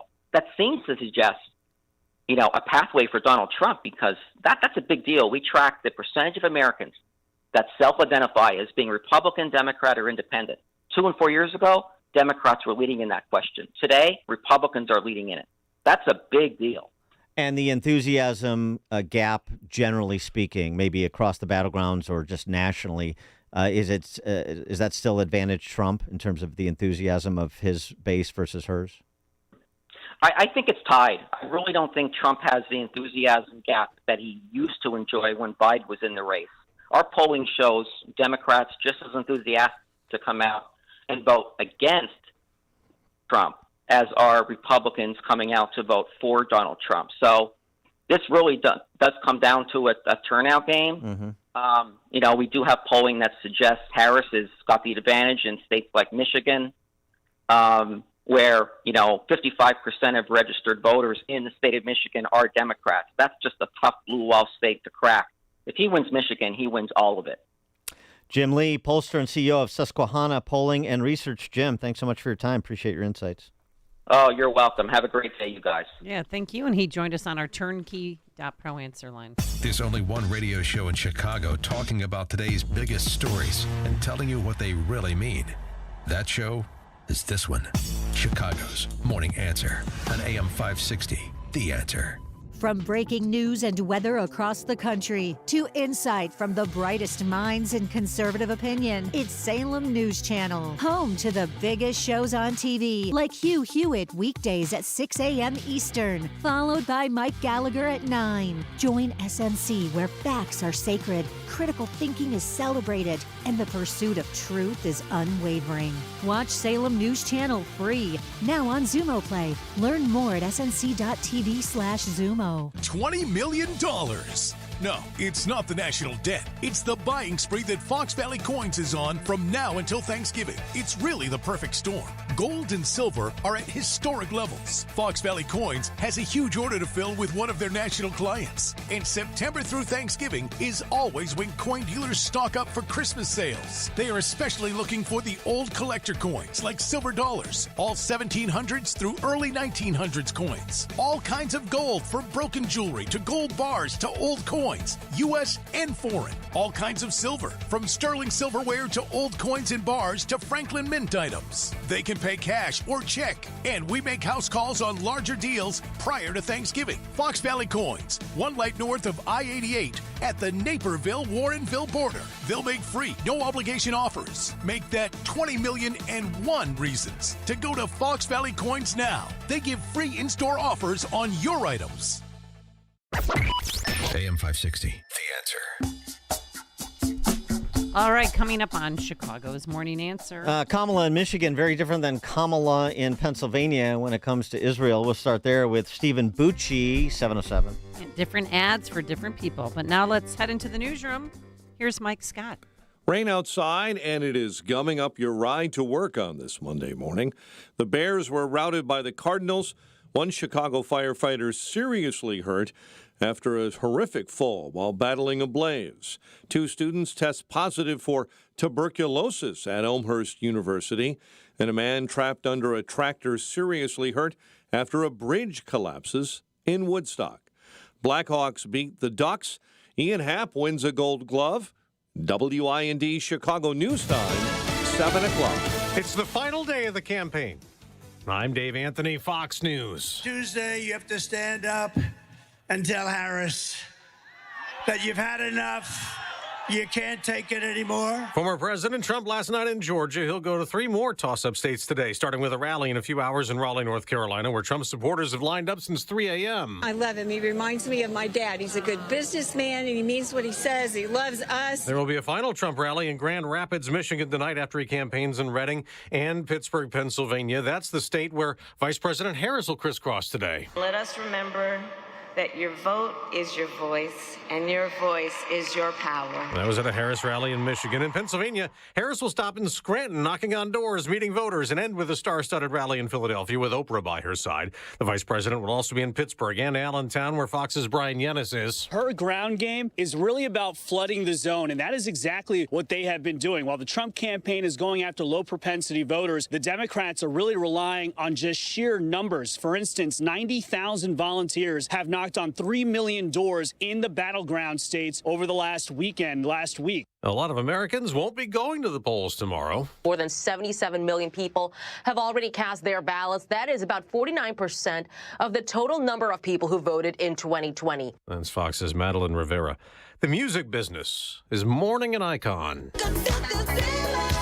Quincy Jones was behind Michael Jackson's Thriller, and he produced hits for many other stars, even brought many of them together for a famous song. That was in 1985, a USA for Africa charity song that was the fastest-selling single ever at the time. It also won Quincy Jones one of his 28 Grammy Awards. He's also in the Rock and Roll Hall of Fame. Quincy Jones died at his Los Angeles home at the age of 91. America's listening to Fox News. 64 degrees at 7:02 on AM 560. The Answer. Good morning. I'm Mike Scott. Citations pending following a deadly crash on Lakeshore Drive in Chicago early yesterday. A female passenger died at a nearby hospital after the crash in the 4400 block of North DuSable Lakeshore Drive. The double murder trial of Richard Allen resumes today at 9 a.m. in Delphi, Indiana. He's charged with killing Abby Williams and Libby German in 2017.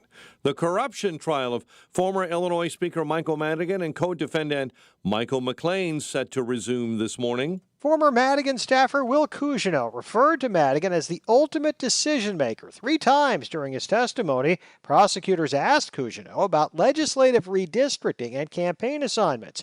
In a recording prosecutors introduced from October of 2018, Reyes Curson consulting firm partner Victor Reyes told co-defendant Michael McLean about money he had for Madigan. Hey, I was just calling. I have about 90,000 of those checks. Should I drop them off to the ward office, the downtown office, or to Mary? This is for the speaker's event. McLean told Reyes to drop the first batch off at Madigan's law office. And then I also have those directed contributions. Those I'm going to drop off to Mary. Right, exactly. In Chicago, I'm Jim Talamonte. Early voting in Indiana ends today for the November 5th election at noon. Here in Illinois, long lines greeted workers at early voting sites on Sunday. I think the local politics are more important right now. I think that it's clearly not working with the appointed officials, so I'm excited to maybe have some folks who have different ideas. Today is the last day of early voting. Polls close at 6 p.m. tonight. Blackhawks got off to a fast start in a 4-2 win over Anaheim. The Bears are on a 2-game losing streak after being crushed by Arizona 29-9, while the Bulls take on the Jazz later on tonight. College hoops, number 24 Illinois opens the regular season with a warm-up against Eastern Illinois. The news is a service of Balance of Nature fruits and veggies in a capsule. Save 35% off your first preferred order with promo code Chicago. Order online at balanceofnature.com. Use that coupon code Chicago. Hurry, offer ends soon. A check of traffic and weather on the way next on AM 560. Dennis Prager is astonished by recent numbers. Illegal immigration quadrupled, and half the country is really troubled by the fact that half the country doesn't seem to give a damn. It's a remarkable thing that I just said. Half of the country doesn't care. I don't get it. The Dennis Prager Show. Weekdays at 11, right before Charlie Kirk at 1 on AM 560. The Answer. Support our police and hire the police to personally protect you. You've watched the news. Rising crime has been affecting our everyday lives in Illinois more and more these days. Blue Star Security can protect you, your business, or your place of worship. Blue Star Security is the only security company in Chicago with over 900 off-duty police officers, all W-2 employees. I'm Anthony Barchetto, president of Blue Star Security and a 20-year law enforcement veteran. The Blue Star team is made up of over 900 state-certified active and retired law enforcement professionals. We serve businesses and private organizations with supply chain and special event security, and also protect our loved ones at places of worship and schools all across the Chicagoland area. Blue Star Security's technology allows mobilization of off-duty officers quickly and efficiently. Our primary mission is to provide unparalleled protective services for each assignment with integrity, while maintaining our commitment to community service in the Chicagoland area. Visit online to schedule a free security consultation at BlueStarSecurityLLC.com. That's BlueStarSecurityLLC.com. An official message from Medicare. Couple more minutes, and we'll start this month's book club. You know, I usually love a plot twist, but this year, I'm comparing my options during Medicare open enrollment. You can't assume your current health or drug plan is the best one for you. And you gotta make sure your drugs are covered. That's important. So is saving money. Review all your options at Medicare.gov. Open enrollment ends December 7th. Paid for by the U.S. Department of Health and Human Services.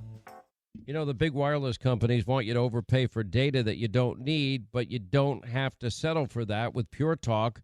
Well, you get to choose how much data that you actually want. And for $25 a month, you'll get unlimited talk, unlimited text. You're going to get mobile hotspot, 5 gigs of data. Go with Pure Talk, and you get to choose how much data you actually want.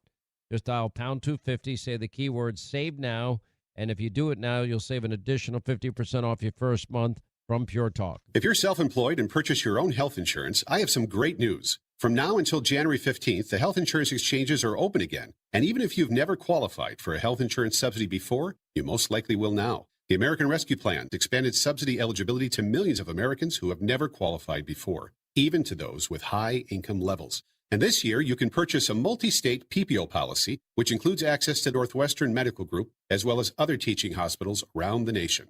Employers who provide small group coverage also have new options, and so do seniors looking for Medicare supplement coverage. Call me. I can help. If you're tired of calling a bureaucrat at an 800 number to help you navigate Obamacare, then you need a local expert on your side. C. Stephen Tucker from HealthInsuranceMentors.com is someone I know and trust. He's a 30-year licensed broker who's been educating our listeners for more than 10 years. Steve, how can our listeners get in touch with you? Thanks, Dan. They can visit HealthInsuranceMentors.com or call me directly at 630-674-1551. 7:08. Let's get an update on the roads and our Team Hochberg Traffic Center, a service of Revive Your Lawn and Trim Lights Chicago. Don't let hanging holiday lights get you in a Scrooge mood. 'Tis the season to save time, money, and energy with permanent, programmable holiday lighting for your home. Get your free quote today at trimlight-chicago.com. The Kennedy and Hour 8 O'Hare into the Burns Circle interchange. An entrance ramp partially blocked with a stalled vehicle southbound at Nagel. Right now, the Ike 49 into the old post office. Stevenson at 45 into DuSable Lakeshore Drive. Dan Ryan inbound 25, 95th into the Burns Circle interchange. Reagan I-88 eastbound jamming up right at Roosevelt Road. Chicago's Morning Answer with Dan and Amy continues next. AM 560 Weather Center forecast with Steve Williams. A breezy warm day today. Periods of rain, thunderstorm, and a high 71. Breezy and humid rain. Some of that could be heavy tonight. Thunderstorm, low 63. Clouds windy. Couple of showers around for Election Day tomorrow. The high 69. I'm Steve Williams on AM 560. The Answer. Light rain and 64. Next news 7:30.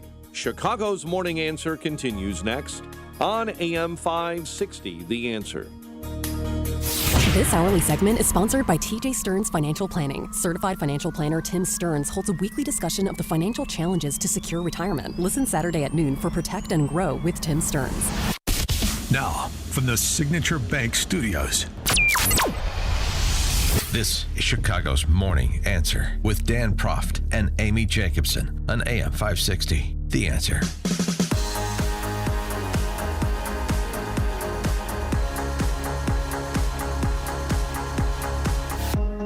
Top of the morning, Dan and Amy. Kamala Harris offering a closing appeal to voters in Michigan and Pennsylvania on the matter of war in Gaza, Middle East. Except the emphasis is quite different in her spot in Michigan versus in her spot in Pennsylvania. See if you can pick up the difference and ascertain what she thinks she's doing. Tonight, mixed messages. A K-File investigation this hour finds Kamala Harris is targeting crucial battleground voters with vastly different messages on Gaza and Israel. This ad is running in Michigan, which has the largest Arab population in America. What has happened in Gaza over the past 9 months is devastating. We cannot allow ourselves to become numb to the suffering, and I will not be silent. All right, well, it's a very different story for an ad in Pennsylvania targeting Jewish voters. Let me be clear. I will always stand up for Israel's right to defend itself, and I will always ensure Israel has the ability to defend itself, because the people of Israel must never again face the horror that a terrorist organization called Hamas caused on October 7. The amount of willful naivete it would take to, if you're a Muslim in Hamtramck or you're a Jewish person in suburban Pennsylvania, to believe Kamala Harris is off the charts. Either way, which is why it's not working. In point of fact, there was some interesting survey data that shows the Muslim vote nationally. Kamala is tied with Jill Stein. Oh, wow. Michigan at 41%. And so every vote for Jill Stein is a vote of a Democrat away from Kamala Harris, which is why I'm still perhaps more optimistic than our friend Jim Lee from Susquehanna Polling about Trump's chances in Michigan as well to run the table on battleground states. But I understand. And when Trump was in Novi, Michigan last weekend, he did have a few Muslim leaders that are supporting him because they said on stage that if he gets into office, they believe that the war would end. Yeah, like the mayor of Hamtramck, the only Muslim majority town in the country, and others who've stepped forward because they understand Kamala Harris to be the fork-tongued cipher that she is. Interestingly, Obama was on the trail, too, trying to, I guess, make an appeal to Jewish voters. Boy, if you, again, these appeals they have to make to their base, to get their base out, I'd be pretty concerned if this was, I'd be pretty concerned the fact that they have to focus on bringing Jewish voters, perhaps they think they're losing, back into the camp by trotting out the old Trump tropes that Barack Obama did in Wisconsin. Maybe you're Muslim American or Jewish American, and you are heartbroken and furious about the ongoing bloodshed in the Middle East and worried about the rise of anti-Semitism.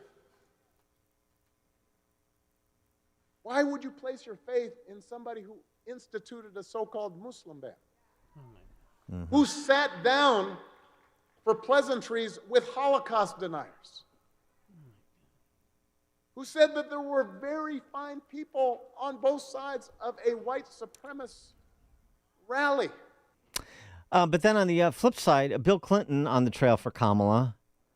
I think Bill Clinton may be one of those secret Trump voters like the Biden family, starting with Joe, because recounting this two-state solution that he had forged with Yasser Arafat and Ehud Barak back when he was president, I don't think this helps the middling position that Kamala is trying to, and Obama, trying to affect in the closing days and hours of the campaign.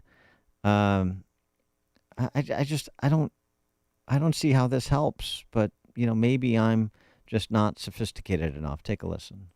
And the only time Yasser Arafat didn't tell me the truth was when he promised me he was going to accept the peace deal that we had worked out, which would have given the Palestinians a state on 96% of the West Bank and 4% of Israel, and they got to choose where the 4% of Israel was.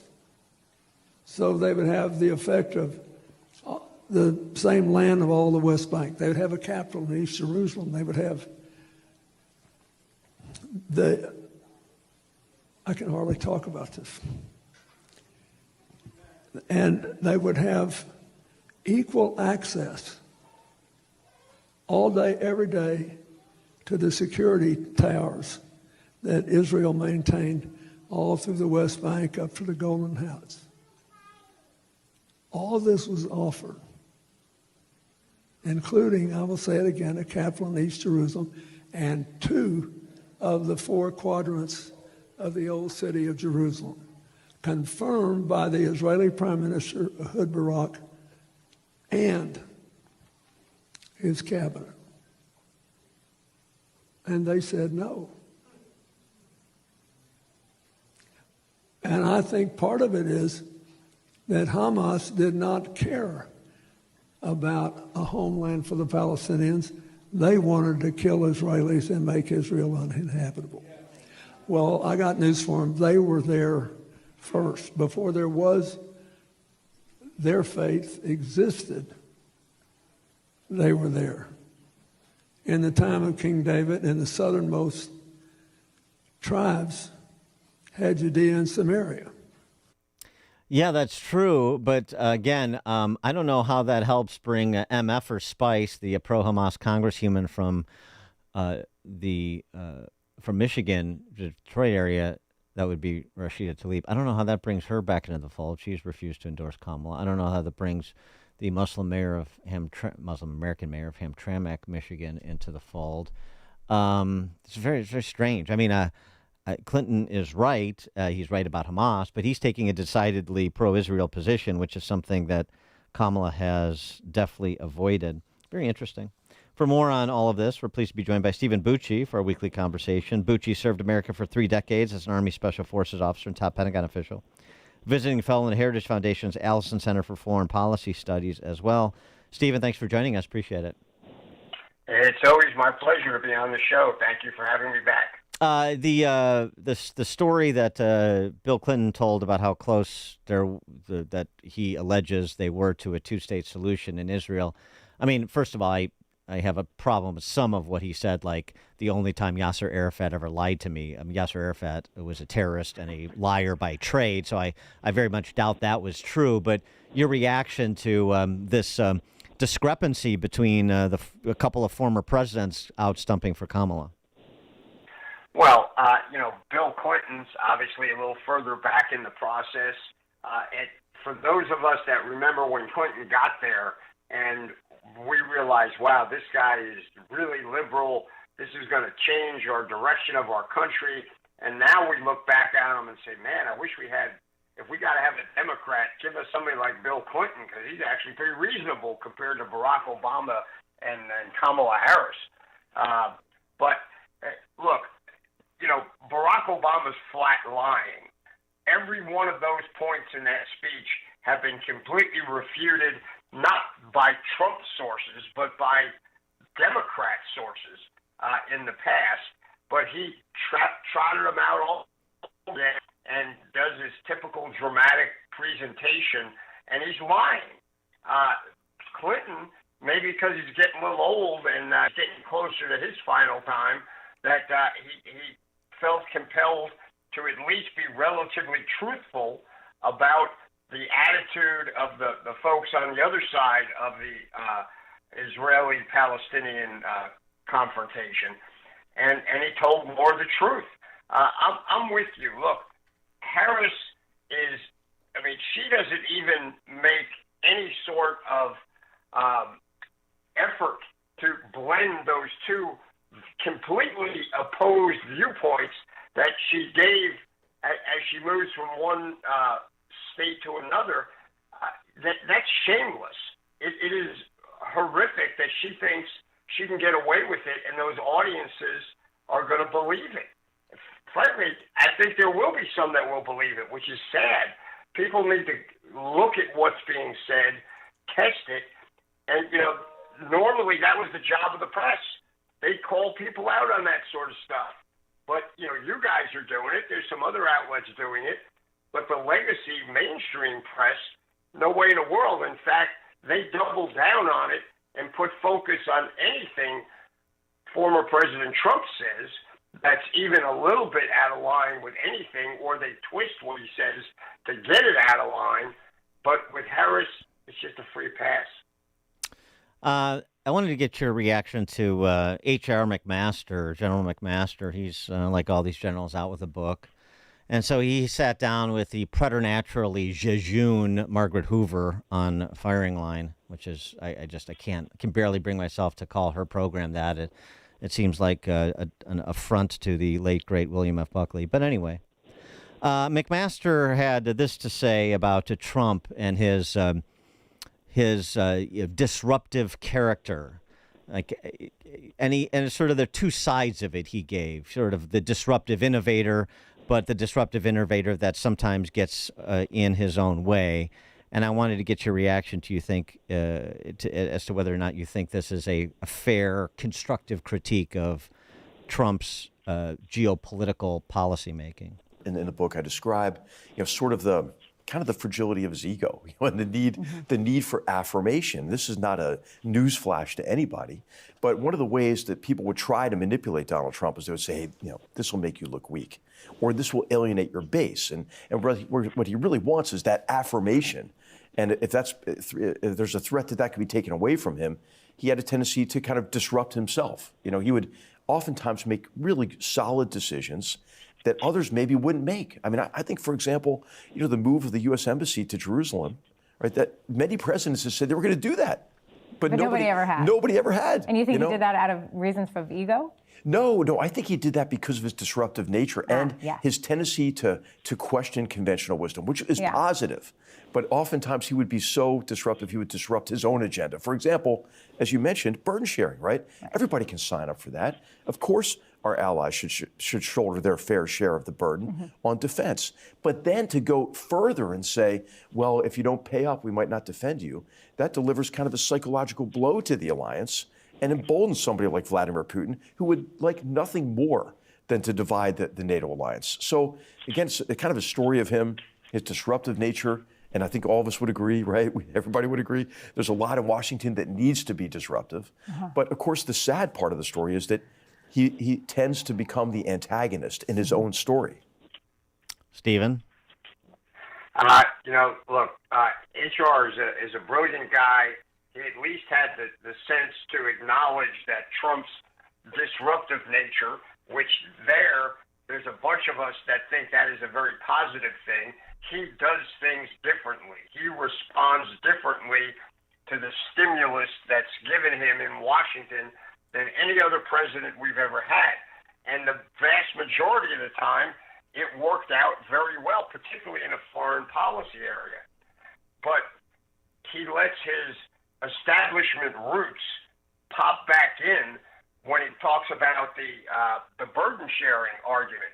Well, yeah, you want to tell people they've got to share the burden, but you don't really want to scare them too much because after all, then they might actually do it. Yeah, right. And pay their fair share, which is exactly what Trump did. He's the only president that I know of that got NATO members to up their spending and actually play a positive role. He set the conditions for the response from the Europeans at helping Ukraine that we had, which was in the past, it would have been 100% us. But, because Trump had laid that marker down when they did invade under Biden, because they thought, okay, we got a weak U.S. president, maybe we can pull this off.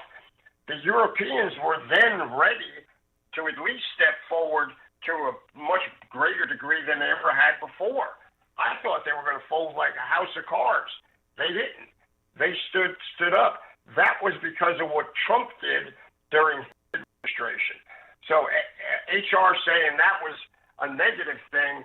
I think he's going back to the roots of the establishment of, oh, they're our friends, so we really can't criticize them ever. They criticize us all the time. What's the big deal? If they're doing something badly, it should be called out, not just to slam them, but with the intent of getting them to do it better. And that's kind of what Trump tried to do. So I think this is a typical, I got a book, I want to sell it, so I know what's going to get people's attention, and that's what he went with. Yeah, I mean, he's not as obnoxious to me as Kelly or Milley and others, but it's a good illustration of why someone like H.R. McMaster can't be part of a second term, because even the conventional wisdom that everybody agrees with, that he repeats, which is Trump seeks affirmation. Well, it's a little bit more complicated than that, actually. Not that Margaret Hoover would notice, but he seeks affirmation. Okay, well, whose affirmation was he seeking when he made those remarks in Helsinki that were so widely criticized in the direction of Putin? I criticize them. That's not the way I want the president to speak to Putin or to any other despot. I want the moral clarity that we had from Reagan. So he wasn't appealing to, I'm a Trump supporter, he wasn't appealing to his base there. I mean, he has his own approach to things, and some people may like it and some people may not, but it's not necessarily, it's always, looking for affirmation wherever it is most manifest. He's willing to take criticism from his base. He's willing to take criticism from the usual suspects. He's willing to take criticism from our allies because he has a way of doing things that is just a little bit different. But at the end of the day, is he advancing in his way the best interests of America, national security and economic? And the answer is, generally speaking, yes. And that seems to evade people like H.R. McMaster. Yeah, I would agree. And, no offense, I worked in Washington for 16 years, in the front office of the Pentagon, then as a Deputy Assistant Secretary of Defense, then, with IBM, working directly with the government, and then finally with the Heritage Foundation. And I got to tell you, there are darn few people of any level of office of significance that don't seek affirmation on a pretty darn regular basis. Yeah, right. To say that's some sort of, great fault, there's a lot of pots calling that kettle black in that case, including HR, by the way, who, is a very confident, very bright guy. But like most leaders, he wants people to say, man, you're really doing great. That was a brilliant book, General. Yeah, got it. No, that's sort of a bogus, if that's all you got for criticism, that the guy likes people to back him up and tell him that what he did was good, okay, that's not that big a fault in the Washington pantheon, believe me. Yeah, and then the flip side of that is, what is he supposed to? He's supposed to be a contrarian just to be a contrarian? Well, that doesn't make any sense either. Yeah, it's just one of those things that becomes a handle, and people just mindlessly repeat it, and it never really consider the implications. Anyway, Stephen Bucci served America for 3 decades as Army Special Forces officer, top Pentagon official, as he mentioned. Now a visiting fellow in the Heritage Foundation's Allison Center for Foreign Policy Studies. Stephen, thanks as always. It's my pleasure. Thank you for having me, and I hope you have a great week. You too, and he joined us on our Turnkey.pro answer line. This is the morning show more Chicago radio listeners are choosing. This is Chicago's Morning Answer on AM 560. The Answer. The following is a paid political announcement. Family, country, community. Ed Soliday has spent his life in service to others. A graduate of Valparaiso High School, Ed Soliday went on to attend Indiana University and served our country in the Army, where he earned the Distinguished Flying Cross, 2 Bronze Stars, and a Purple Heart. After his military service, Ed Soliday built a successful career as a pilot and flight safety expert, leading crisis management at United Airlines on 9/11. Now, Ed Soliday is serving us at the Indiana State House, where he puts people ahead of partisanship. Representative Ed Soliday is a respected voice working to protect taxpayers, secure our energy grid, and attract better-paying jobs to the region. Ed is endorsed by the Indiana Fraternal Order of Police, the Indiana State Police Alliance, and the Indiana Professional Firefighters PAC. Representative Ed Soliday. Common sense leadership for Northwest Indiana. Vote Ed Soliday for state representative on or before Tuesday, November 5th. Paid for by friends of Ed Soliday Committee. stressed, not eating properly, binge watching TV while you're sucking down some potato chips. Well, guess what? You're not getting enough fruits and vegetables that your body desperately needs every day to stay healthy, happy, and energized. That's why I've been supplementing with Balance of Nature for nearly a decade. It's so easy to open individual capsules and dust them over salad or mix them into juice drinks or warm water. That's how I do it. And thousands, and I do mean thousands of AM 560 listeners love their Balance of Nature, including elite athletes. And you will too. 6 capsules a day provides your body, heart, and mind with several servings of 31 different whole fruits and vegetables. Order your fruits and veggie supplements today by calling 800-246-8751. Use coupon code Chicago to save 35% off your first set and free shipping when you sign up as a new preferred customer. 800-246-8751. Call now or order online at balanceofnature.com.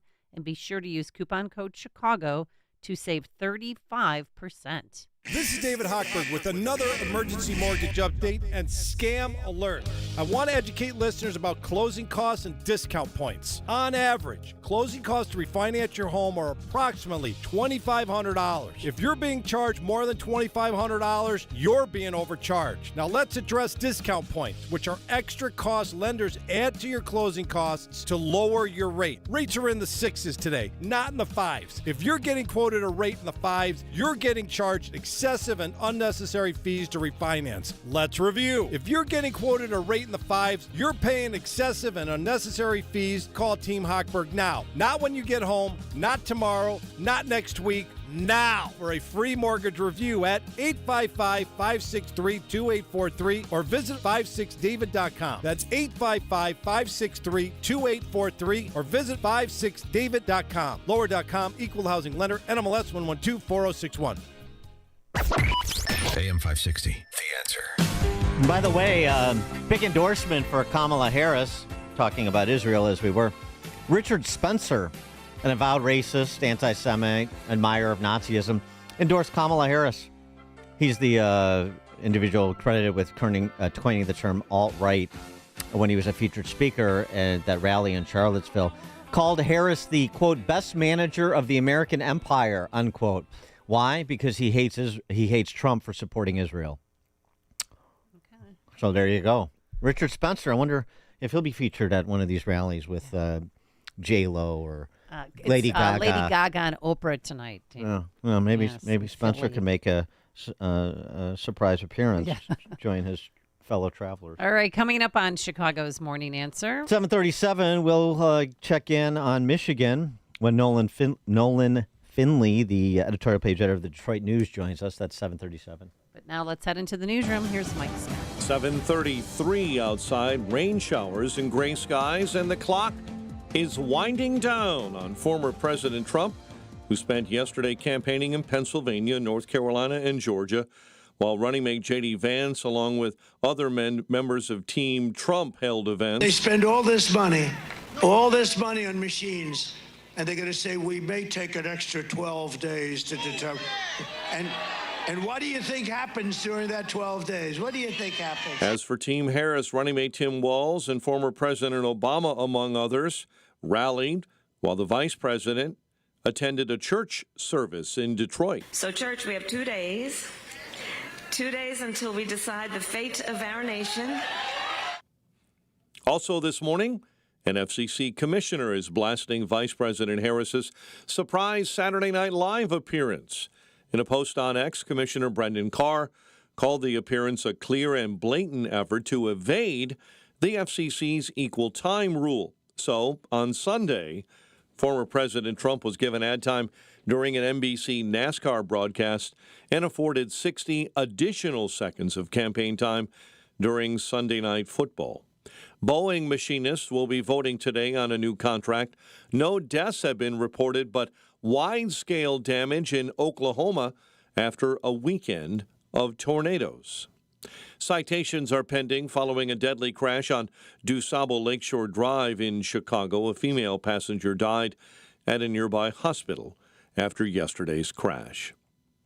The corruption trial of former Illinois House Speaker Michael Madigan and co-defendant Michael McLean is set to resume later today at the Dirksen Federal Building.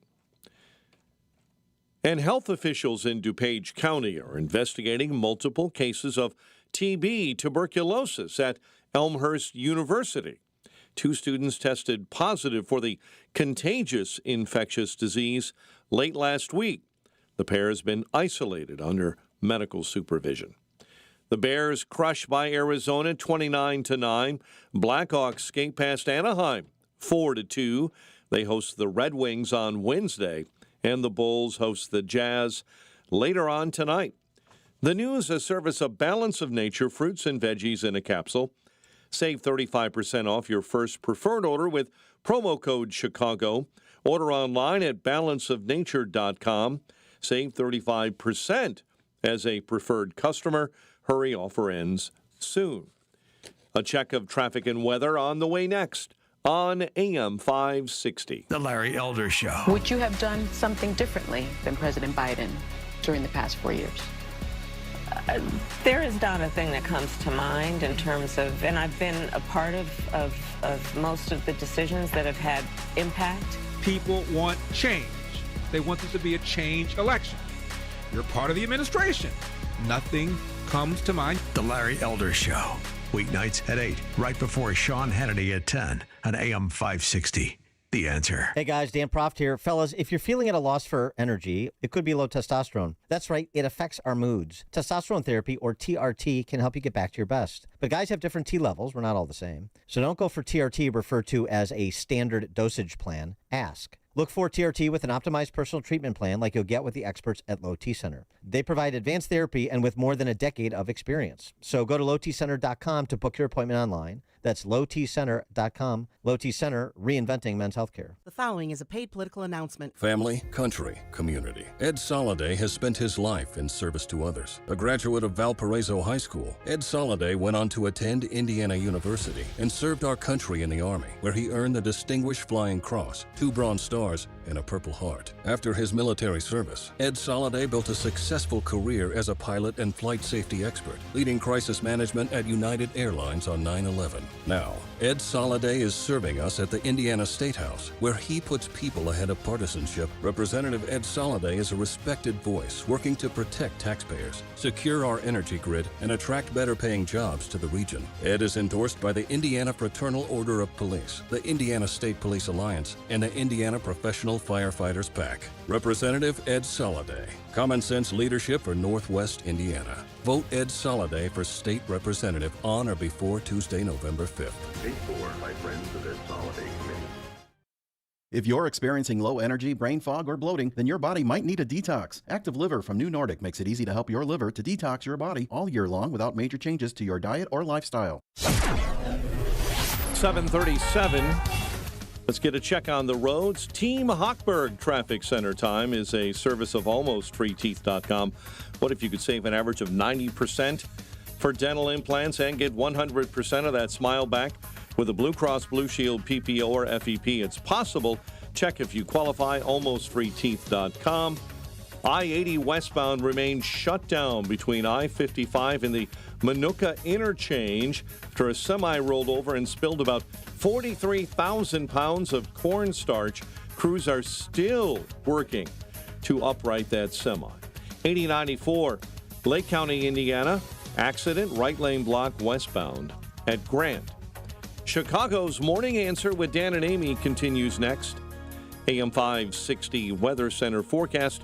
Rain, maybe a thunderstorm, and a high of 71. Breezy, humid, rain, 63 overnight. Light rain and 63 right now. Next news coming up at 8. Chicago's Morning Answer continues next on AM 560, The Answer. This hourly segment is brought to you by Scott Tucker Solutions and his show Retirement Decoded. Sunday mornings at 8. Learn more at scotttuckersolutions.com. Now, from the Signature Bank Studios. If you're looking for the latest news, insight into what it means, and the sharpest opinion, there's only one station in Chicago where you can turn, and it's this one. We're AM 560, The Answer. Top of the morning, Dan and Amy. As of Saturday, early voting in Michigan. Republicans were down 101,000 in 2020. They're down just over 4,200 as of Saturday. So consistent with what we've seen in all the battleground states is that Republicans have made significant gains in closing the gap on early voting. In many cases, leading outright the early vote versus Democrats in some of these battleground states. Michigan, the handle on Michigan seems to be like that's the most difficult blue wall state for Trump to secure again, as he did in 2016. Well, that may be the case, but I certainly don't think it's out of reach. Let's find out what our friend Nolan Finley thinks. Nolan Finley is the conservative editorial page editor of the Detroit News. Nolan, thanks for joining us. Appreciate it. Thank you, Dan. Glad to be with you. So give us your handle on the landscape in Michigan. Well, I mean, it's just what the polls say, I think. It's dead even. Not much movement. This thing has been tied here off and on for weeks now. And so I couldn't offer a prediction. I've never been involved in an election that appeared this close going into the vote. So expect anything. Well, what about the auto worker? I mean, you have a number of people that have lost their jobs due to the EV craze and mandates that they want to put in place. And here's, we want to hear from one Macomb County auto worker. He's voting for Trump. He's a black man, first time ever voting Republican. Macomb County, Michigan. These suburbs just north of Detroit are a blue-collar bellwether. Joseph Knowles about to send a message, about to defy his union leadership, about to vote Republican for president for the first time, about to vote for Donald Trump. And at this point now, I'm desperate. So I'm willing to try anything right now to make sure that I can fulfill my responsibility and to take care of my wife and kids. That's all I care about. Knowles is a union auto Sean worker, Fain. one of 1,100 just laid off. 1,100 laid off. 1,100. So you don't think that that's going to move the needle at all? Well, it could. I think that's what's keeping Trump in this race in Michigan. I mean, this is a race he lost 4 years ago. I think he's tied here not because Donald Trump has changed, but because everything around this state has gotten so much worse, and we've had solid Democratic rule here for the last 2 years, and it's been a disaster. We're one of the few states in the country that isn't growing. I think the second most departures from our state last year. People are looking at Democratic rule both at the state level and nationally and saying, I'll take anything other than what we've had. Inflation here hit hard. The COVID shutdowns hit hard.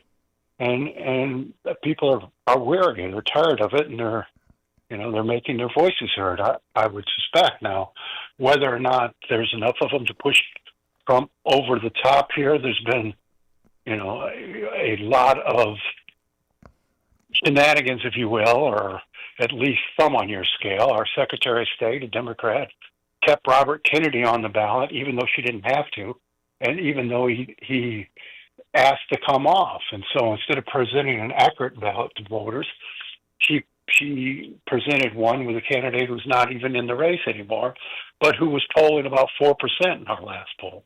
But she couldn't get Jill Stein off the ballot, and that should be helpful to Trump, particularly among Muslim residents of Michigan.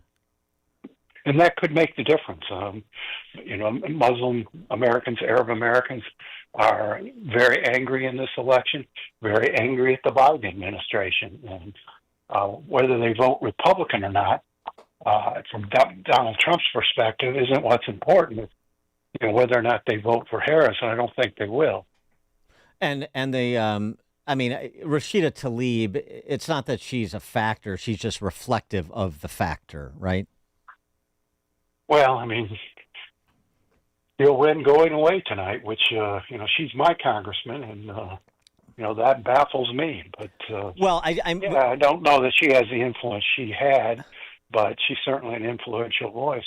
No, but by that I mean she is reflecting the attitude of her underlying constituency when you have, for example, the mayor of Hamtramck saying, I'm not supporting Kamala Harris, and other Muslim leaders saying it. She's not necessarily determinative here because she's reflecting a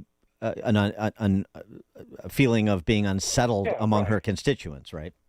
Right, but she is an influential voice, and we've had, of course, Tamara Dearborn came out for Harris, so they're not. It's not monolithic. That vote won't be, 100% against Harris, but they were somewhere in the 70s last time around. If that drops significantly, every group that pulls back just a little bit from Harris or from Democrats, it all adds up. Michigan was a tight race in 2020, I think 3 points. And so who knows what will make the difference, but that's a very narrow margin we're looking at. You referenced your Secretary of State there, Jocelyn Benson. Yeah. She had to address some issues with the Dominion voting machines last week, and I just wonder what your confidence level is. Has it improved or is it diminished in terms of the administration of a free and fair election in Michigan this cycle as compared to 2020? I think the count will be fair. I think enough safeguards have been put in place, and there'll be poll watchers. It's not the actual voting process that concerns me. It's about everything leading up to it. Mm-hmm. We had a Chinese nationalist student at the University of Michigan who was able to register to vote last week and cast a ballot, and only got caught because he went back to the Secretary of State clerk's office, the local clerk's office, and asked to retrieve his ballot. So who knows how many more of those there are, because we don't require proof of citizenship when we register to vote. And I think that's the kind of thing that erodes confidence in elections. Oh, yeah. And then also, too, your Secretary of State said election results will not be in. Don't expect them to be in or finalized by Tuesday, that it's going to take until Wednesday, possibly Thursday. Well, it's a big vote here, but it's not that big. I don't know. With all the early voting we've had 9 days of early voting, and those votes are already in the machine. I can't imagine why it would take so long. We should know just hours after the poll closed, because you'll have almost half the vote already cast and in the machines. You just have to press the button to get the results spit out. So really, I think everybody's a little confused by that. Yeah. Here. Maybe she's just setting low expectations, and if she comes in at 11 o'clock, as is typical in Michigan, she'll be able to say, "Look how well we did." Right. What's your assessment of the Trump campaign's footprint and operation in Michigan this cycle as compared to last? Well, Michigan had a real meltdown in its Republican Party over the last couple of years. Finally got it back on track early this spring with new leadership, but it's hurt them. Most of the major donors had pulled out. I think they're back now. I think Mike Rogers, the Senate candidate, the Republican Senate candidate here, has got an excellent ground campaign, an excellent voter outreach campaign. I think they've taken that all over from Trump and are doing his outreach as well. So I think it's better than it might have been. I mean, as you noted, Republicans are coming out to vote. I mean, I don't think there are many unmotivated voters this year. And do you see, as sort of the polls indicate, that Mike Rogers' fate as a possible Senate pickup is inextricably linked to Trump? If Trump wins, Mike Rogers probably does. If he doesn't, Mike Rogers probably doesn't. I think that's right. Yeah, I think that's right. I think that race and a couple of key congressional races in Michigan will swing on how well Trump does. Now, doesn't Trump have to win to pull, for Rogers to win? No, he's done a lot of good work on his own, but it's got to be close. If we're surprised here tonight and there turns out to be a big Democratic margin at the top of the ticket, I think down ballot will be hit hard. And President Trump's going to do what he did in 2016 and in 2020. And tonight he's going to have a rally in Grand Rapids around midnight. Are you going to be attending? It will, but I'd be. With him, every time he appears these last few weeks, he there's as good a chance that he might hurt himself as help himself. I wrote 2 weeks ago that he could probably win this thing if he just get off the trail or stop holding rallies, stop talking, and just maybe go sit down with voters in small groups like he did in the barbershop in the Bronx a few weeks ago. Every time he makes an appearance like this, he says he has a tendency to say things that the media can twist and turn 100 different ways, and I think he's just better off doing short 20-minute appearances rather than these long, rambling rallies where it's almost certain he's going to say something that'll be turned against him. Or maybe just finance a Lizzo appearance in Detroit again on behalf of Kamala Harris. That may serve him as well as not attending himself. I think you got Harris has got Bon Jovi today. I think. Oh boy! This big celebrity turnout for her, and I don't know that moves the needle much. But if Trump can have a disciplined rally tonight in Grand Rapids, it'll help him. If he goes wandering and sticks his foot in it, it'll hurt him. There's always a risk when he takes the stage. Well, in just Detroit specifically, because we were talking to Jim Lee from Susquehanna a bit earlier in the show, talking about for example, black early vote in Philadelphia is maybe not where it needs to be for Kamala Harris. Where's Detroit in the sense of the enthusiasm for Kamala Harris? Is there any? Are you picking up any concerns from the Kamala campaign that there's again an enthusiasm gap in an urban center that should be a base for her? Well, obviously they're concerned. They were here yesterday talking to black churches. They hadn't been here much at all throughout the campaign. So, yeah, there's concern there. And I don't think we're going to know until the vote's cast today what the black vote does and what black male voters do. I think in polls they're showing a more willingness to vote Republican than they ever have. Whether they actually go to the polls is the big question, and how they vote once they get there is the other. And I don't know anyone can say that for sure.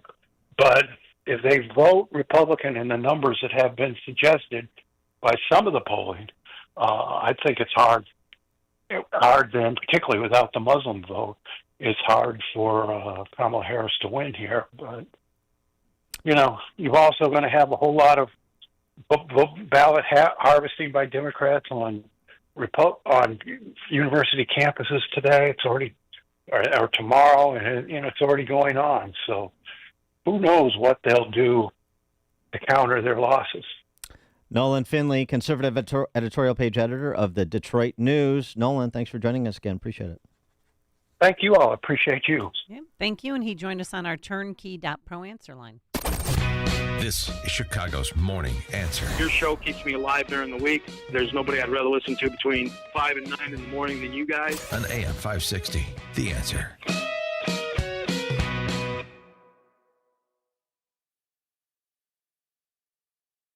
The following is a paid political announcement. Crime is up in Illinois, and I'm not sitting back to wait and watch dangerous, radical left policies destroy Kane County. I'm Andrew Sosnowski. I have over 35 years of experience with prosecutions of crime, advocating for victims and children.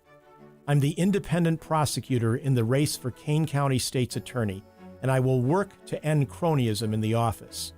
I will root out the causes of crime, collaborate with law enforcement, and be the lead county prosecutor who will fight for our freedom, safety, and security. Vote for the only law and order candidate, me, Andrew Sosnowski, for Kane County State's Attorney on Tuesday, November 5th. Early voting starts September 27th and runs through November 4th. Go to SosnowskiForKane.com to learn more. Remember, without safety and security, we do not have liberty. I'm Andrew Sosnowski, and I approve this message. Paid for by Sosnowski for Kane Committee. All right, listen up. Is a member of your family headed to college soon? Paying for college and avoiding long-term student loan debt has never been more challenging. And attorney Ray Kaplan at Kaplan Law Firm is here to help you and your family make informed decisions and plan smarter for college by navigating and understanding all available student loan options. So don't go it alone. Set up your family for financial success. Plan college expenses together with attorney Ray Kaplan at Kaplan Law Firm. Schedule a consultation today by calling 312-294-8989. That's 312-294-8989. Or you can fill out the contact form online at financialrelief.com. That's financialrelief.com, Kaplan Law Firm. Few understand the impact this election may have on their retirement savings. In less than 30 days, our entire economy could face a monumental shift that could destroy a huge amount of value many Americans have stored in their 401ks or IRAs. In times like these, the most trusted store of wealth in human history stands out: physical gold and silver. Many Americans have looked to True Gold Republic for help. They specialize in helping those with a 401k, IRA, or other retirement accounts convert their stocks and bonds into physical gold and silver to protect their hard-earned savings. True Gold is offering listeners a free copy of their Election Gold Protection Kit today. To claim yours, call 800-300-GOLD. This information is free and might very well save your comfortable retirement. By acting before the election, you can still make a tax and penalty-free conversion with the help of True Gold's award-winning team. Call 800-300-GOLD. That's 800-300-GOLD. True Gold Republic is not a financial advisor. Consult with your tax advisor before investing. Call 800-300-GOLD. Dan Proft here for my friends at Low T Center. If you're frequently tired, lacking motivation and drive, gaining weight, or noticing a loss of muscle mass, these could all be signs of low testosterone. Don't wait, find out. At Low T Center, they make it easy to get your levels checked. It's a simple test, and with their on-site lab, you get your results back right there. Low T Center, not your typical doctor's office. Their physicians specialize in treating low T with testosterone replacement therapy, or TRT, for each patient. The experts at Low T Center have more than a decade of experience helping patients, and this is very important. Their personal treatment plans are optimized for each patient. They're not just basic standard treatments. So for established patients, they also offer a convenient physician-monitored at-home treatment plan that ships directly to your home each month, so there's no need to come into the office for weekly visits. And at Low T Center, you can get your health evaluated for treatment with prescription GLP-1 weight loss medications. So get back to your best. Go to lowtcenter.com to book your appointment today. That's lowtcenter.com. Low T Center, reinventing men's healthcare. Balance of Nature's fruits and veggies supplements, changing the world one life at a time. My husband's a retired cop, and I worked in a hospital for years. I'm going out right now because I'm getting ready to paint my fence. It's just literally amazing. And, you know, you watch the TV articles and you go, yeah. Well, at least it's 100% returnable if it doesn't work. I'm not kidding you. It is the most amazing product I've ever taken. Oh, I have a friend, Julia, who has taken a Balance of Nature now for quite some time. And she said, oh, Becky, ask your doctor about taking Balance of Nature. So I talked to my doctor about it, and she said, oh, try it. Celebrate this season with Black Friday savings all month long. Sign up as a new preferred customer to get 50% off your first order, plus a free fiber and spice supplement. Go to balanceofnature.com or call 1-800-246-8751 and get this exclusive Black Friday offer by using discount code CHICAGO. For anyone with everyday aches and pains, I've got a question. What are you missing out on? Probably a lot. So let me tell you about Relief Factor. Relief Factor is a drug-free daily supplement that helps your body fight pain naturally. It doesn't just mask pain, it helps reduce or even eliminate it. In about 3 weeks, you'll discover what it's like to feel better. Go to relieffactor.com or call 1-800-4RELIEF and save on your first order. That's 1-800-4RELIEF. I'm going to let you in on a little wireless hack that can cut your cell phone bill in half. Verizon, AT&T, and T-Mobile have convinced you need unlimited data. Fact is, most people don't. Pure Talk only charges $25 a month for unlimited talk, text, and 5 gigs of data plus hotspot. Stop overpaying for wireless. Dial pound 250 and say spend less, and you'll save an additional 50% off your first month with Pure Talk. AM 560, The Answer. Doug Emhoff is on the campaign trail. I'm not sure he's helping. Kamala did what Kamala always does. She just put her head down and she went to work. Okay. I've heard that about her. He was such an embarrassment. And he sounds drunk. I'm sorry, but actually, I'm not sorry. And then he also said, too, he said, when I saw Tim Walz, I gave him the biggest bro hug, and my family called me and said, Well, how come you don't hug us like that? Yep, and then Tim Walz got his head down and got right to work. Victor Jakes, columnist for the Las Vegas Review-Journal, joins us to talk about Nevada at 8:08. Let's head into the newsroom. Here's Mike Scott. Chicago firefighters seriously hurt after a fall while battling a blaze. 2 students test positive for TB at Elmhurst University. Blackhawks beat the Ducks. Bears fall to Arizona. And WIND Chicago News Time is 8 o'clock.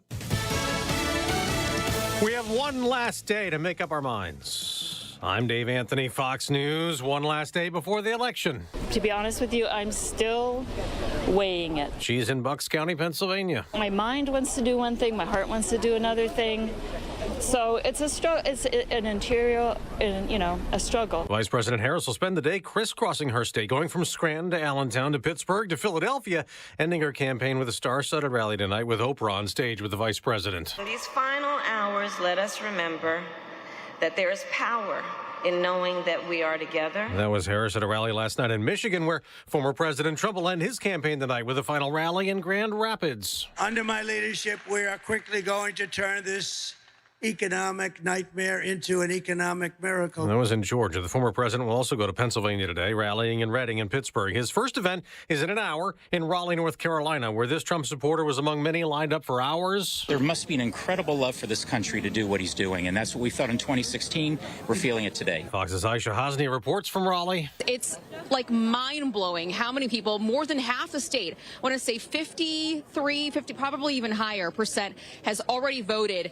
And the Trump team is super excited because more Republicans, registered Republicans, have voted than registered Democrats. GOP voters have also cast more ballots than Democrats in Arizona, but Democrats have the early edge in Pennsylvania. In all, more than 77 million Americans have voted early, almost half of all votes cast in 2020.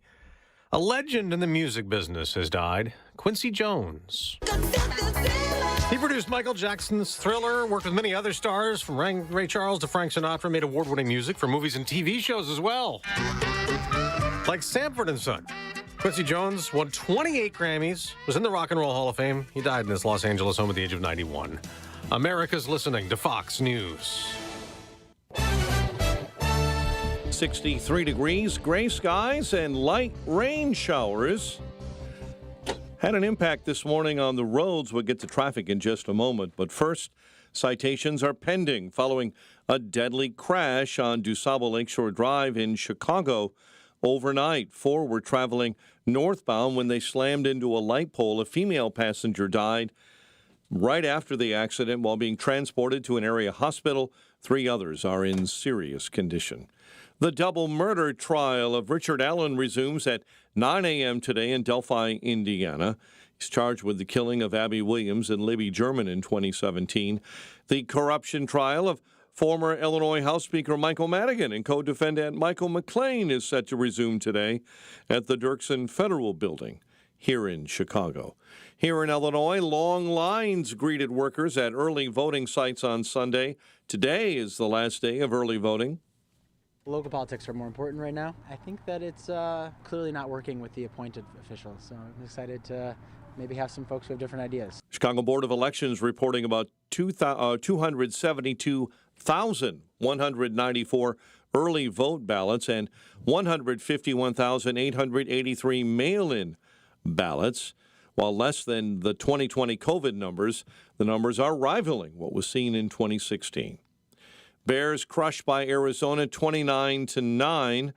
The Blackhawks host the Red Wings Wednesday after a 4-2 win last night over Anaheim. The Bulls host Utah tonight. The news service, A Balance of Nature, fruits and veggies in a capsule. Save 35% off your first preferred order with promo code Chicago. Order online at balanceofnature.com. Use coupon code Chicago to save 35%. Hurry, offer ends soon. 8:03. Time for the AM 560 Business Beat, a service of Signature Bank. Visit signaturebank.bank for all your commercial banking needs. And now the latest from the Fox Business Network. I'm Elizabeth McDonald, and this is the Fox Business Report. Marriott shares are losing ground after the hotel giant lowered expectations for this year. Crude oil prices are higher after OPEC revealed members extending voluntary production cuts until the end of the year. Franchise Group, the firm that owns Vitamin Shoppe and Pet Supplies Plus, has filed for Chapter 11 bankruptcy reorganization. It recently also sold Sylvan Learning Centers. Though TGI Fridays filed for bankruptcy reorganization as well, the Dallas-based chain says normal operations will continue in the U.S. and internationally. The restaurant operator says it never recovered from pandemic shutdowns. Independently owned restaurants are not part of the Chapter 11 process. That's your Fox Business Report. I'm Jenny Cosola, invested in you. 8:05 and a check of traffic and weather on the way next on AM 560. Mike Gallagher can see the hatred. She thinks the holiday that celebrates the discovery of the Americas and the birth of Western civilization is a horrible thing. It's because she's not very fond of the United States of America. Americans aren't going to elect a president who has such deep disdain for the founding of Western civilization. The Mike Gallagher Show, weekdays at 9, right before Dennis Prager at 11 on AM 560. The Answer. Signature Bank is Chicago's fastest growing independently owned business bank. It's a bank where relationships still matter. Signature Bank knows your name and your story. I'm Dan Proft, and I know this because Signature Bank is my business bank. I'm Jim Durkin, founding partner of the Martech Group, a global market research firm based in Chicago since 1985 and a longtime customer of Signature Bank. When our business moved to our current Loop location, I recall seeing Mick O'Rourke and his two business partners, Brian Duncan and Kevin Vestuga, laying the foundation for Signature Bank. When Signature opened its doors in 2006, I was proud to move our accounts there and become a shareholder. Being in the consulting business, the Martech Group has a keen understanding of the value of relationships, trust, and attentiveness. Whether dealing with our U.S. practice or our international operations, Signature Bank is always there when we need them. That's why the Martech Group is proud to have Signature Bank as a valued business partner. Signature Bank is looking for their next success story. To learn more about turning your business vision into reality, visit signaturebank.bank. Signature Bank, helping local businesses succeed. Member FDIC, Equal Housing Lender. The following is a paid political announcement. Have you heard about this guy, Donald Rainwater? I sure have. Guy was a deadbeat dad. Total loser. Not only did Rainwater repeatedly fail to pay his child support, he filed for bankruptcy and had his car repossessed. But what did a court find he spent the money on? Cigarettes. Hasn't he run for office twice before and lost each time? Sure has. Maybe that's why he wants the job, so taxpayers pay off all his debts. But there's someone even worse than Rainwater. This Jennifer McCormick character is a really out there liberal. Yeah, she's a pro-Biden and pro-Kamala liberal. She opposed school choice, she supports boys in the girls' locker room, and did you hear what she said about Hillary Clinton? Did you vote for Hillary Clinton? She had some great, world foreign experience. So I did vote for Hillary Clinton. Jennifer McCormick, she's hopelessly liberal. I'm not voting for Rainwater or McCormick. They're both losers in my book. Paid for by Indiana Republican State Committee, Inc. An official message from Medicare. Medicare plans change from one year to the next. And this year, it's important for you to review your current coverage and compare all your options during Medicare open enrollment. Compare health plans, drug coverage, and costs. See if you can save some money, and don't forget to make sure your drugs are covered. Open enrollment ends December 7th. Visit Medicare.gov or call 1-800-MEDICARE. Paid for by the U.S. Department of Health and Human Services. You know, the big wireless companies want you to overpay for data that you don't need, but you don't have to settle for that with Pure Talk. Well, you get to choose how much data that you actually want. And for $25 a month, you'll get unlimited talk, unlimited text. You're going to get mobile hotspot, 5 gigs of data. Go with Pure Talk, and you get to choose how much data you actually want. Just dial pound 250, say the keyword save now, and if you do it now, you'll save an additional 50% off your first month from Pure Talk. It's 8:08. Let's get an update on the roads. Team Hochberg Traffic Center time. Delivered to you by Quick Delivery Service. Visit quickdelivery.com. We need same-day delivery of your routes. Ground delivery when you need it from safe, licensed professionals. Go to quickdelivery.com now to schedule your delivery. Inbound Kennedy, 55 O'Hare into the Burns Circle interchange. You've got stop-and-go traffic between Central and Montrose. Accident on the outbound Ike at Des Plaines Avenue. A left lane is blocked there. I-55, an exit ramp is closed due to an overturned semi on westbound I-80. That's the off-ramp to westbound I-80. That is shut down because that overturned semi remains in place on I-80. It's been there for hours. The westbound side completely shut down between I-55 and the Manuka interchange. Chicago's Morning Answer with Dan and Amy continues next. Now, your official Chicagoland weather forecast with Steve Williams. Periods of rain, thunderstorm, breezy, warm day, high 71. Rain, thunderstorm, some of that could be heavy tonight, low 63. Clouds and windy, couple of showers around for Election Day. Be prepared if you're heading out to vote, the high at 69. I'm Steve Williams on AM 560, The Answer. 63 at O'Hare, next news 8:30. Chicago's Morning Answer continues next on AM 560, The Answer. Now, from the Signature Bank Studios. This is Chicago's Morning Answer with Dan Proft and Amy Jacobson on AM 560. The Answer.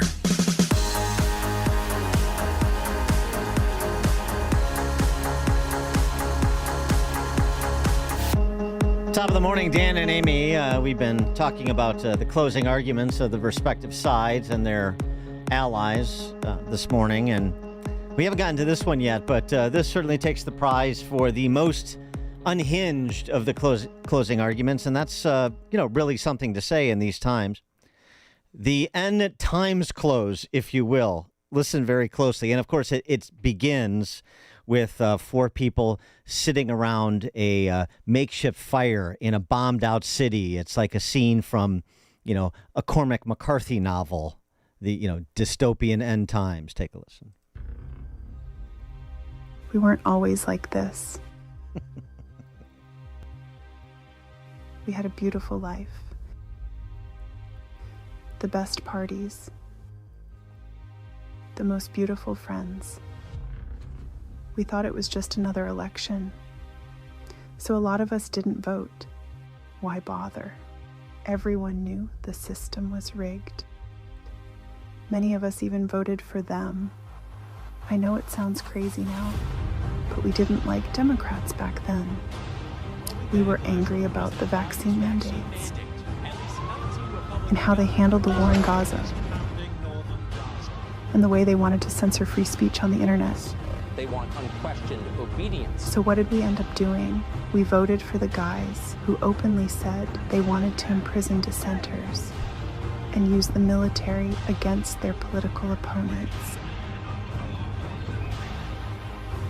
So yeah, we were wrong on that, big time. When Trump got sick and died, Vance was 39 years old when he became president. 30 years later, he's still president today.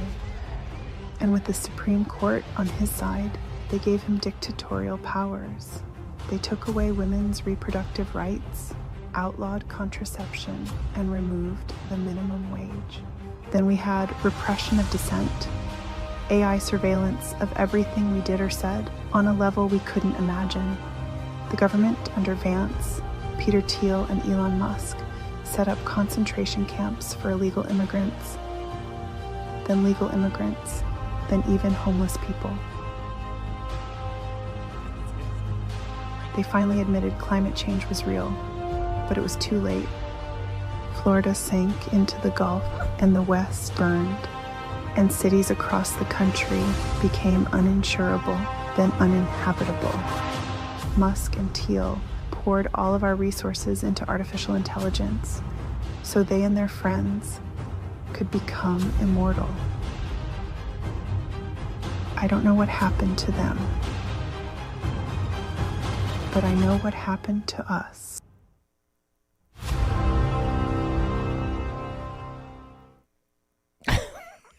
I mean, oh boy, the mind virus runs deep in some, huh?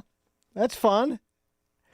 Apocalyptic, dear Lord. Back here on planet Earth, Yes, why don't we come back talk? home? Why don't we talk about battleground states like Nevada? Which, by the way, going into Election Day, it appears, at least these were the numbers I saw reported as of Saturday, that Republicans have about a 50,000 vote advantage. Now, this is just over Democrats. The independents, the other doesn't contemplate what the splits are because you're just looking about, the profile of the voter, so you don't know the votes, of course.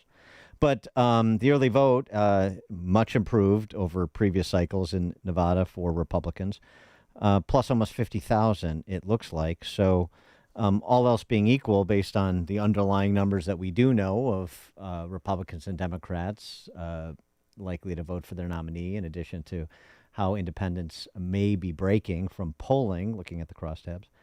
It looks like Republicans are in a fairly strong position going into Election Day in Nevada. Now, Nevada's been fool's gold the last couple cycles for Republicans, so the question is, will that be different tomorrow? Victor Jakes is a columnist for the Las Vegas Review-Journal. He joins us now. Victor, thanks for being with us. Appreciate it. Great to be with you guys. So the early vote totals that I was just describing, how much would you read into that in terms of assessing the GOP prospects, Trump and Sam Brown, for that matter?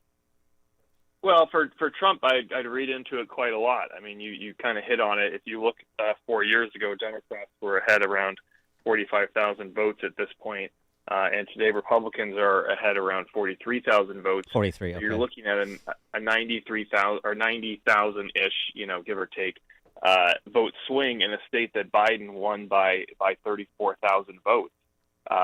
So, I mean, you just look at that, and that would be enough if everything holds. Obviously, you don't know, just like you said, all the caveats, right? You don't know how people are actually voting. You don't know what the independents are going to do. But just from a raw number standpoint, it looks incredible for Trump. And then if you step back and you look historically at Nevada elections, it's a little hard because 4 years ago they instituted all mail ballots along with early voting, along with in-person voting. But in every cycle, Democrats jump out to a big voter lead, especially here in Clark County, where Las Vegas is, where about 70% of the state resides, and it's a lean Democrat county. And they just, in the first few days of early voting, they just jump to a big lead. And basically, what you kind of track for the 2 weeks of early voting is, are Republicans closing the gap? Is the gap small enough going into Election Day that if Republicans, who historically have always outperformed Democrats on Election Day, is it close enough for Republicans to make up the gap? And this year, there's no gap. Republicans have the lead. And so I think that bodes very, very well for Trump. Down ballot, I think it's going to be a little tighter. If you had asked me 2 weeks ago about the U.S. Senate candidate out here, the Republican Sam Brown running against the Democrat Jackie Rosen, I would have said Brown is toast. He doesn't have a chance. Polling-wise, he's consistently somewhere between 5 to 7 or even double digits points behind Rosen. But these numbers are so good, I think that race is a toss-up. I think that race is going to be very close, and Sam Brown has momentum and a real chance to win this seat. What do you attribute the improved prospects for Trump this go-around to on the ground there? I mean, is it strictly like we see everywhere else, that the top issues of inflation and immigration, or is there some unique dynamic in Nevada and Vegas? Actually, I think it's different. I think it's actually the dynamic that's been reported, which is that Harris has had trouble motivating young voters, black voters, Hispanic voters. And if you look at Las Vegas, guess what we have? We will have a lot of young black and Hispanic voters. And so if Harris was truly struggling to motivate them, that you would see it right here in Las Vegas. And that's actually what you do see. People always say, well, you can't read too much into early voting because you don't know if the people are just, cannibalizing their Election Day vote. Well, you can look at Nevada, you can look at the historical data, and it's not that Republicans have dramatically outvoted where they were 4 years ago. But what has happened is that Democrats have fallen off significantly from where they were 4 years ago. I mean, if you look compared to 4 years ago, Republicans are just a tiniest bit ahead of where they were 4 years ago, something like 1% of voters. But Democrats are down, almost, 80,000 voters. Out of 450,000 that voted 4 years ago, now only 361,000 have voted. Well, what do you think what's their main issue? Is it immigration? Is it inflation? I mean, what are you hearing from people? The economy, definitely. I mean, Las Vegas has been hit hard by all of the inflation-producing policies that, have hurt families around the country. But, I mean, home prices here have just exploded. And, we were always the cheap place, right? This is where Californians came to be able to afford to live. And now and maybe this sounds like a deal for you guys in Chicago, but, the median home price is something like $450,000, which, is just absurd. It should be like $200,000. And so I think, and then the price of groceries, the price of gas, that's all of that's happened, and all of it's been magnified in Las Vegas, in Nevada. And I think that's why people just aren't motivated. It's like Democrats just aren't motivated to get out there for Kamala. Well, now we had this wrinkle thrown election way in Nevada by the Nevada Supreme Court last week when they upheld the validity of late ballots without postmarks. The law says mail votes postmarked by election day are still good if they arrive 4 days later. But ballots delivered within 3 days are deemed to have been mailed on time, even if there is no postmark. So number one, assess that decision, but then two, with the and particularly the Trump campaign's sort of response to that wrinkle. Well, the decision's terrible. I mean, what the law says is that if the postmark can't be determined and it's received within 3 days of election day, it's supposed to be deemed as having been mailed on time. And then what the law is implying is, there's a smudge. They got water damage. The implication, though, is that there is a postmark. And so what the Supreme Court said is, I know the law said there's supposed to be a postmark, but if there is no postmark, it's interesting because after the primary, I actually did a records request asking how many of these ballots there were in the primary, and there were 24 ballots received in Clark County, which is the main county, with no postmark. And so obviously turnout for election, for the general election is going to be much bigger.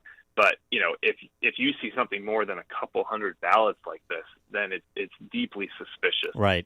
Given what we saw in the primary. And so as tight as I think it's going to be, anyway. The decision's terrible. I'm hopeful that the on the ground effects are not that substantial. I mean, if you see something like 2,000 ballots come in without postmarks, I mean that would be deeply suspicious. But I mean, hopefully it's 100, 150. Is there anything? Vegas in particular, big union town, and of course Trump made big news when he was out there, and he announced that he would propose no taxes on overtime wages, to which Kamala quickly echoed, or tips, right? But is that something that was particularly impactful, or does it just all fall in the bucket of things were better under Trump? I think they'll be better under Trump again, and that's the delta. Well, I think that policy was very much directed at hotel workers in Nevada. I mean, the Culinary Union represents them as very powerful, very strong Democrat group. When Trump proposed it, he kind of poo-pooed it. And then you see Kamala come out, and I think that was actually her first official policy, that she put out on the campaign trail, was copying Trump's no tax on tips, which I think tells you just how powerful it was, because it's a very tangible thing, right? It's not just, the prices are high and I'm going to lower the prices. It's, hey, look at this, segment of your paycheck, and I'm going to stop taxing you on it. And whether or not that's a huge amount of money, what it tells those people, again, generally Democrat voters, large share of those people are minority voters. What Trump is telling them is, I see you, right? I know that you're having a hard time, and I'm going to do something specifically directed at you. And that's a powerful message. And I think it was so powerful that Harris felt like she had to copy it. And the Culinary Union, of course, praised her when she came out in support of it, which I think, just tells you the politics of it. Chefs, waitresses, blackjack dealers, croupiers of the world unite in Vegas. Victor Jakes, columnist for the Las Vegas Review-Journal. Victor, thanks for joining us again. Appreciate it. Appreciate it. Have a good one. You too, and he joined us on our turnkey.pro answer line.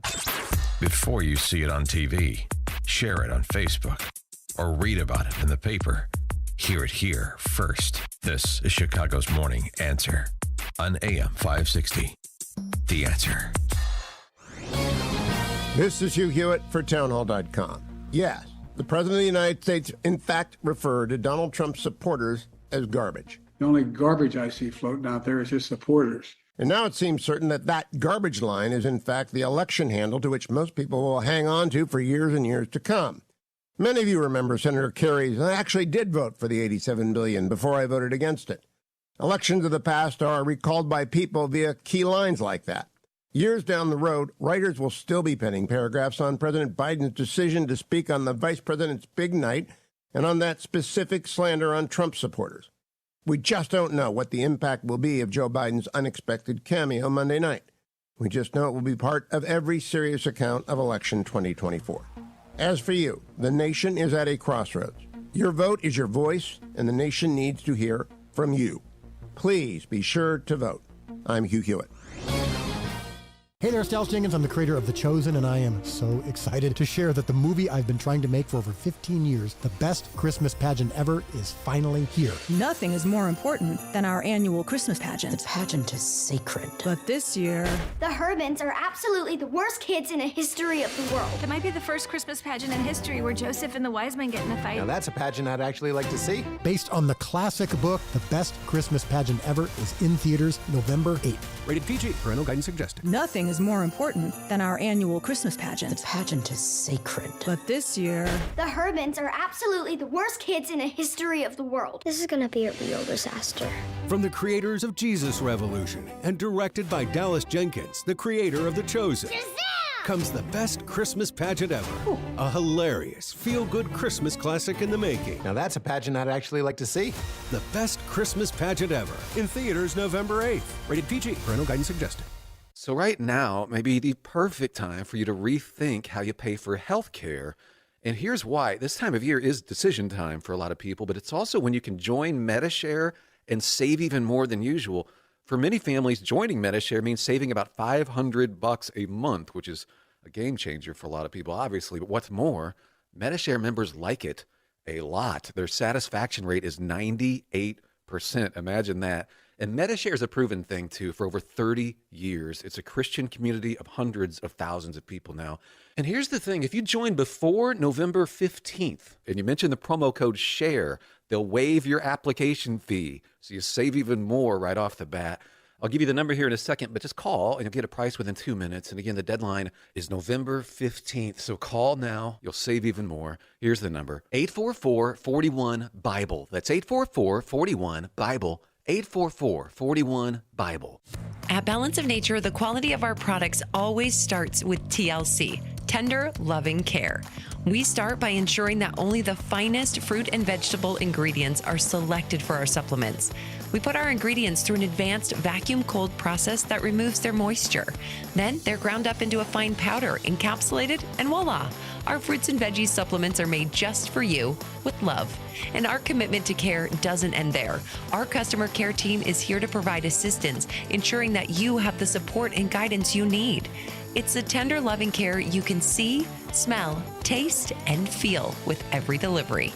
Celebrate this season with Black Friday savings all month long. Sign up as a new preferred customer to get 50% off your first order, plus a free fiber and spice supplement. Go to balanceofnature.com or call 1-800-246-8751 and get this exclusive Black Friday offer by using discount code CHICAGO. This is Sean Thompson. When you go on vacation, does it make sense to have somebody else pack for you? Of course not. The same can be said for your retirement. Your 401k could be packed with things you don't know about or even need. If you're close to retirement, but you don't have a plan customized to your goals, it's like kind of taking a 30-year vacation with no idea what's in the suitcase. Sounds like a stressful way to begin what should be a relaxing time. Tom Fortino at Alpha Wealth Group can help you unpack your savings and build a plan to reduce future taxes, address Social Security and health care, and a whole lot more, all with a clear, defined income strategy. Call the Alpha Wealth Group at 630-934-1855. Ask for the complimentary retirement plan. That's 934-1855 or online at alphawealthgroup.com and listen to the Alpha Wealth Hour Saturday mornings at 9 a.m. right here on AM 560. Advisory services through Retirement Wealth Advisors, LLC, and SEC Registered Investment Advisor. Insurance and annuities offered through Alpha Wealth Group, licensed in Illinois. From humble small-town beginnings to Hollywood stardom and eventually the world stage, Reagan is a cinematic journey of overcoming the odds. Told through the voice of Victor Petrovich, the film offers a unique perspective. With Dennis Quaid as Reagan, this captivating story explores the profound impact of a man who defied expectations to leave an indelible mark on history. Reagan is available on digital and will be available on Blu-ray, DVD, and digital November 19th. For a chance to win a digital download, visit 560theanswer.com, keyword movie. Success. It's discipline. It's teamwork. It's the drive and passion inside of us that comes before all recognition. It's the best of each of us made better by the best in all of us. It's what Stifel's been doing for over 130 years. And it's why Stifel is one of the fastest growing global wealth management and investment banking firms in the industry. Stifel. It's where success meets success. Start your journey at stifel.com. That's STIFEL.com. Stifel Nicholas and Company Incorporated, member SIPC and NYSE. AM 560, The Answer. Saturday Night Live did its part to try to push Kamala across the finish line tomorrow, the cold open. It is nice to see you, Kamala, and I'm just here to remind you, you got this. Because you can do something your opponent cannot do. You can open doors.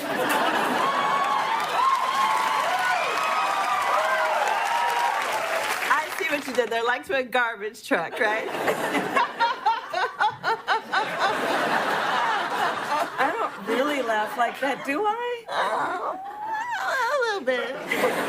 Now, Kamala, take my Pamela. The American people want to stop the chaos and end the drama with a cool new stepmamala. Kick back in our pajamas and watch a rom Kamala. Like Legally Blondula. And start decorating for Christmas. Fa la la la la. Because what do we always say? Keep Kamala and carry on a la.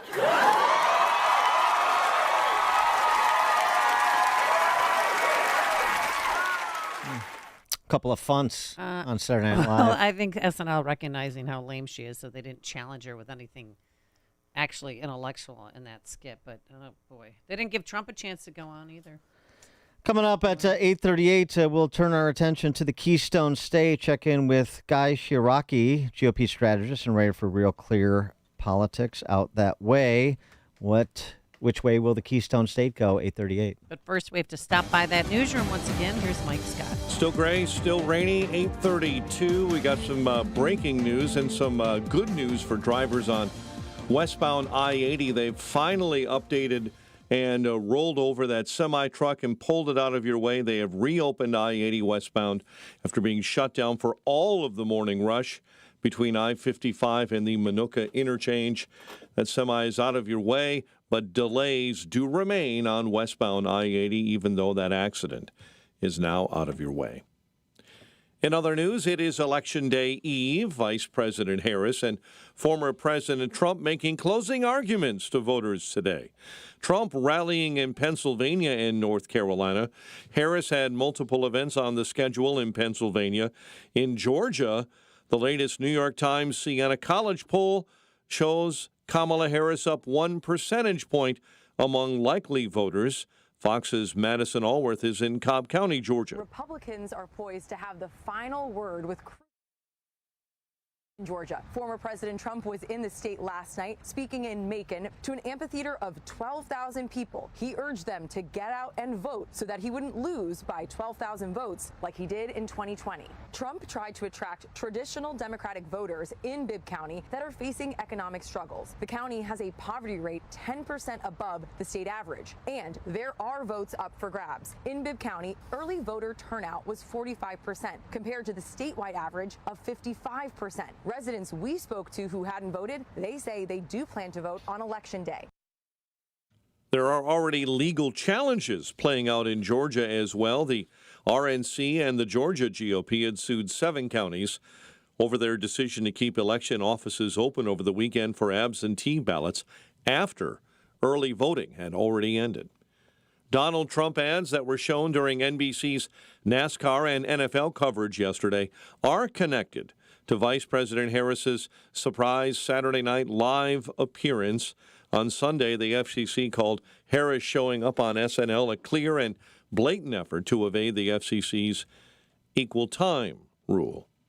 Legendary record producer and Chicago native Quincy Jones has died at the age of 91. No word yet on the exact cause of death. It's reported he died peacefully at his home in Bel Air on Sunday, surrounded by family, a career that spanned 60 years in music and entertainment, working with artists like Frank Sinatra to Michael Jackson. A Tinley Park man is charged with aggravated kidnapping following a nearly 17-hour standoff on Halloween. Jason Soltis was arrested. Officers found 2 female victims, one who appeared unharmed, another who was bound at the ankles and wrists. A firefighter sent to the hospital with serious injuries after a blaze broke out last night in a 3-story building in the 800 block of North Hamlin Avenue. Because on the second floor we had what we call hoarder conditions, which means that it was a lot of stuff within inside the structure and a large volume of fire. So it took him a long time to bring this fire under control. The firefighter working on the roof lost his footing, causing him to fall down a light shaft and plummet multiple stories to the building's basement. Chicago's 111th annual Christmas tree is coming from a local family, the Holden family from the Logan Square neighborhood, donating a 53-foot Colorado blue spruce. The tree will be displayed inside Millennium Park. The official tree will be illuminated November 22nd. Bears crushed by Arizona 29-9. Blackhawks over the Ducks 4-2. They host the Red Wings on Wednesday. The Bulls host the Jazz later on tonight. Fighting Illini basketball tip off the basketball regular season campaign with a warm-up against Eastern Illinois. Northwestern will host Lehigh. Illinois State and UT Martin. Bradley takes on SEMO, Southeast Missouri State. UIC and St. Francis. And Loyola hosting Chicago State. DePaul welcoming Southern Indiana. The news, a service of Trimlight Chicago. Don't let hanging holiday lights get you in a Scrooge mood. 'Tis the season to save time, money, and energy with permanent programmable holiday lighting for your home. Get your free quote today at trimlight-chicago.com. A check of traffic and weather on the way next on AM 560. Larry Elder sees trouble in the swing states. Down in Arizona, down in Michigan, down in Georgia, down in North Carolina, down in Pennsylvania, down in Nevada. This is why she is now beginning to do interviews. They're scared to death. The smart advice would have been for her to just use the Joe Biden strategy and stay in the basement. The Larry Elder Show, weeknights at 8, right before Sean Hannity at 10 on AM 560. The Answer. The following is a paid political announcement. Family, country, community. Ed Soliday has spent his life in service to others. A graduate of Valparaiso High School, Ed Soliday went on to attend Indiana University and served our country in the Army, where he earned the Distinguished Flying Cross, 2 Bronze Stars, and a Purple Heart. After his military service, Ed Soliday built a successful career as a pilot and flight safety expert, leading crisis management at United Airlines on 9/11. Now, Ed Soliday is serving us at the Indiana State House, where he puts people ahead of partisanship. Representative Ed Soliday is a respected voice working to protect taxpayers, secure our energy grid, and attract better-paying jobs to the region. Ed is endorsed by the Indiana Fraternal Order of Police, the Indiana State Police Alliance, and the Indiana Professional Firefighters PAC. Representative Ed Soliday. Common sense leadership for Northwest Indiana. Vote Ed Soliday for state representative on or before Tuesday, November 5th. Paid for by friends of Ed Soliday Committee. I love giving jewelry as a gift. Roland's Jewelers is the perfect place for that magical holiday gift. Hi, it's Mike Gallagher. Roland's Jewelers is the absolute perfect place for the magical holiday gift for someone you love. Buying jewelry is about trust. Roland's is the jeweler I trust. I'm a customer, and I'm always amazed by their 5-star Google reviews, so many of them, but why not? They're the best. They're family-owned. Hey, getting engaged? Roland's has a large selection of mined and lab-grown diamonds at great prices. Choose from beautifully crafted engagement rings from designer Simon G. or Italian designer Roberto Coin, offering stunning diamond pendants and earrings. How about a Tag Heuer watch with cutting-edge technology? I love mine from Rollins. I continue to be impressed at how expertly trained their staff is. Visit Rollins Jewelers in downtown Libertyville or RollinsJewelers.com. That's Rollins, ROLLANDS, Rollins Jewelers, a family-owned jeweler you can trust, just like I do. This hourly segment is sponsored by Protecting Your Assets with Steve Shyman. Listen Saturday mornings at 8. Learn more at willsave.com. It's 8:39. Let's get an update on the roads. Team Hochberg Traffic Center time. And this update is a service of Allstate. Some people just know you can save money on car insurance by checking Allstate first. Those people are probably saving a carload of cash right now. So what are you waiting for? Check Allstate first for a quote today. You're in good hands with Allstate. The Kennedy right now at an hour 20. O'Hare into the Burns Circle interchange. Due to an earlier accident, the outbound Ike all jammed up between Cicero and First Avenue. Dan Ryan Express lanes heavy and slow purging into 31st. Chicago's Morning Answer with Dan and Amy continues next. AM 560 Weather Center forecast. Periods of rain, maybe a thunderstorm. High 71 today. Currently cloudy and 64. Your next news update at 9. Chicago's Morning Answer continues next on AM 560 The Answer. Now, from the Signature Bank Studios. If you're looking for the latest news, insight into what it means, and the sharpest opinion, there's only one station in Chicago where you can turn, and it's this one. We're AM 560, The Answer.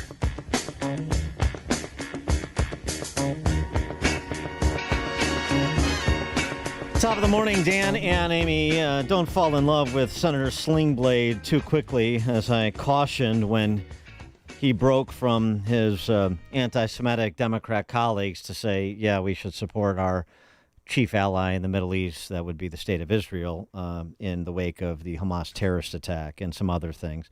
Senator Slingblade, still not particularly connected to reality, not particularly thoughtful, and also, frankly, still running the same rap for the same new Bolsheviks. He's an embarrassment to the Senate. That hasn't changed. On Trump and trans, Fetterman with Dana Bash. Again, it's like if your political capital comes from picking on trans kids or gay kids or anything like that, you're just bankrupt throughout all of this. My version of being a man is like, hey, I like ribeyes, I like Motorhead, and I'm never going to pick on trans kids and gay kids or things. And it's just sad that the other side choose to kind of pick on members of those community. And I've said this throughout my entire career, that if you think that I have to turn our backs on their community, then you can vote for somebody else. But I'm unwilling to ever do that. And again, it's just a warped version of, it doesn't make you tough. It doesn't make you a man to pick on trans or gay kids. It just makes you an asshole. Mm-hmm. Yeah. Okay, tough guy. Yeah. Throw him a ribeye. He did his little dance for CNN. He's talking about the Trump trans ad that's been playing during football games that has been so impactful. Where is anybody making fun of a trans kid or a gay kid?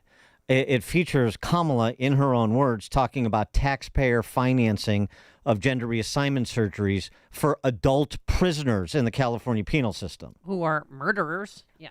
What does that have to do with trans kids or making fun of anybody? It has nothing to do with it. Oh, and by the way, that's not the only issue under this umbrella. As Trump reminded people, well, not really Trump, Lily, the one of the swimmers on the Roanoke Women's College swim team, and all of her teammates who showed up to the Trump rally in Virginia and offered this. Thank you so much, President Trump. As female athletes especially, we know that men have an inherent advantage over women in sports. And due to current policies, though, men are competing against women of all ages in all sports. Joe Biden and Kamala Harris have advocated for and pushed for this anti-woman sex-based discrimination to continue all over this country. And point blank, it's unfair. So I would like to thank you, President Trump, for standing with women and promising to protect the rights of all of us.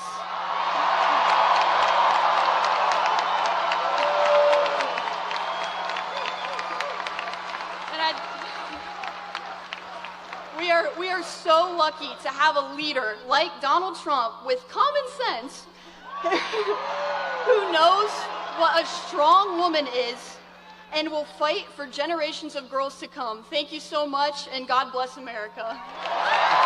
So were they making fun of trans kids, Senator Slingblade? After French fry potatoes, nitwit. He's an embarrassment. Embarrassment. Pennsylvania should be embarrassed to have this guy as a senator. And we know about embarrassing senators here in Illinois. We've had nothing but a run of them for more than 2 decades. Well, that's what happened. 1 million people voted before that first and only debate with him and Dr. Oz. So yeah, I know. They voted for. He's for fracking, and he's for fracking because he's for fracking. Yeah, very compelling arguments. His arguments don't get any better. He was also on Rogan as he's making the rounds. Boy, there's a guy who's overconfident. To go on Joe Rogan for an extended sit-down where you talk yourself in circles on matters that are mission critical in this election, like immigration, and he tries to prop up I supported the bipartisan immigration legislation. Well, even Rogan can take Fetterman apart. That they had an opportunity to do a comprehensive border, bipartisan, and that went down because Trump he declared that's a bad deal after it was negotiated with the other side. But didn't that deal also involve amnesty, and didn't that deal also involve a significant number of illegal aliens being allowed into the country every year? I think it was 2 million people. So it was still the same sort of situation, and their fear is exactly what I talked about, that these people will be moved to swing states, and that will be used to essentially rig those states and turn them blue forever. Well, I'm not really sure if that's what's in play. I think it's really like it's important that we have to have an honest conversation. But doesn't that seem logical, though? If you have a significant number of people that are being moved into swing states that have come across the border illegally, and then you've provided them with all these services, you provided them with food stamps, EBT, you've provided them with housing. You could, if you gave those people amnesty and allowed those people to vote, and it was very organized. You're talking about 75,000 votes over a few counties that switched everything over to the Republicans. You could see how you import 10 million people over the course of 4 years illegally, and then move a significant number of them to swing states, and then provide them with all these services, and then give them a path to citizenship. You could essentially rig those states. Undeniably, immigration is changing our nation. I mean, I haven't spent a lot of time in Texas, but it's very clear that immigration has remade Texas, and I think it's for a good. I'll tell you what, Fetterman's lucky he didn't have to debate Joe Rogan when he was running for Senate. I mean, good grief. You just admitted the whole thing. This guy is a dope, and I'm not talking about his health issues because he was a dope when he was lieutenant governor, before he had any health issues. I don't think he's going to help Kamala across the finish line with those admissions. Guy Shioraki joins us now, GOP strategist, writer for Real Clear and Broad Plus Liberty. Guy, thanks for joining us. Appreciate it. Good morning. Well, the two sides have spent $1 billion. You know what it's like to watch an Eagles game squeezed in between commercials. They spent $1 billion. It started as a tie. The Democrats switched candidates, and it's still a tie. Well, it's still a tie, but as we were talking to Jim Lee from Susquehanna a little bit earlier in the show, the underlying actual vote totals are sort of interesting. They don't tell us everything, but I mean, it seems like Republicans are about 600,000 votes better positioned right now in Pennsylvania than they were 4 years ago.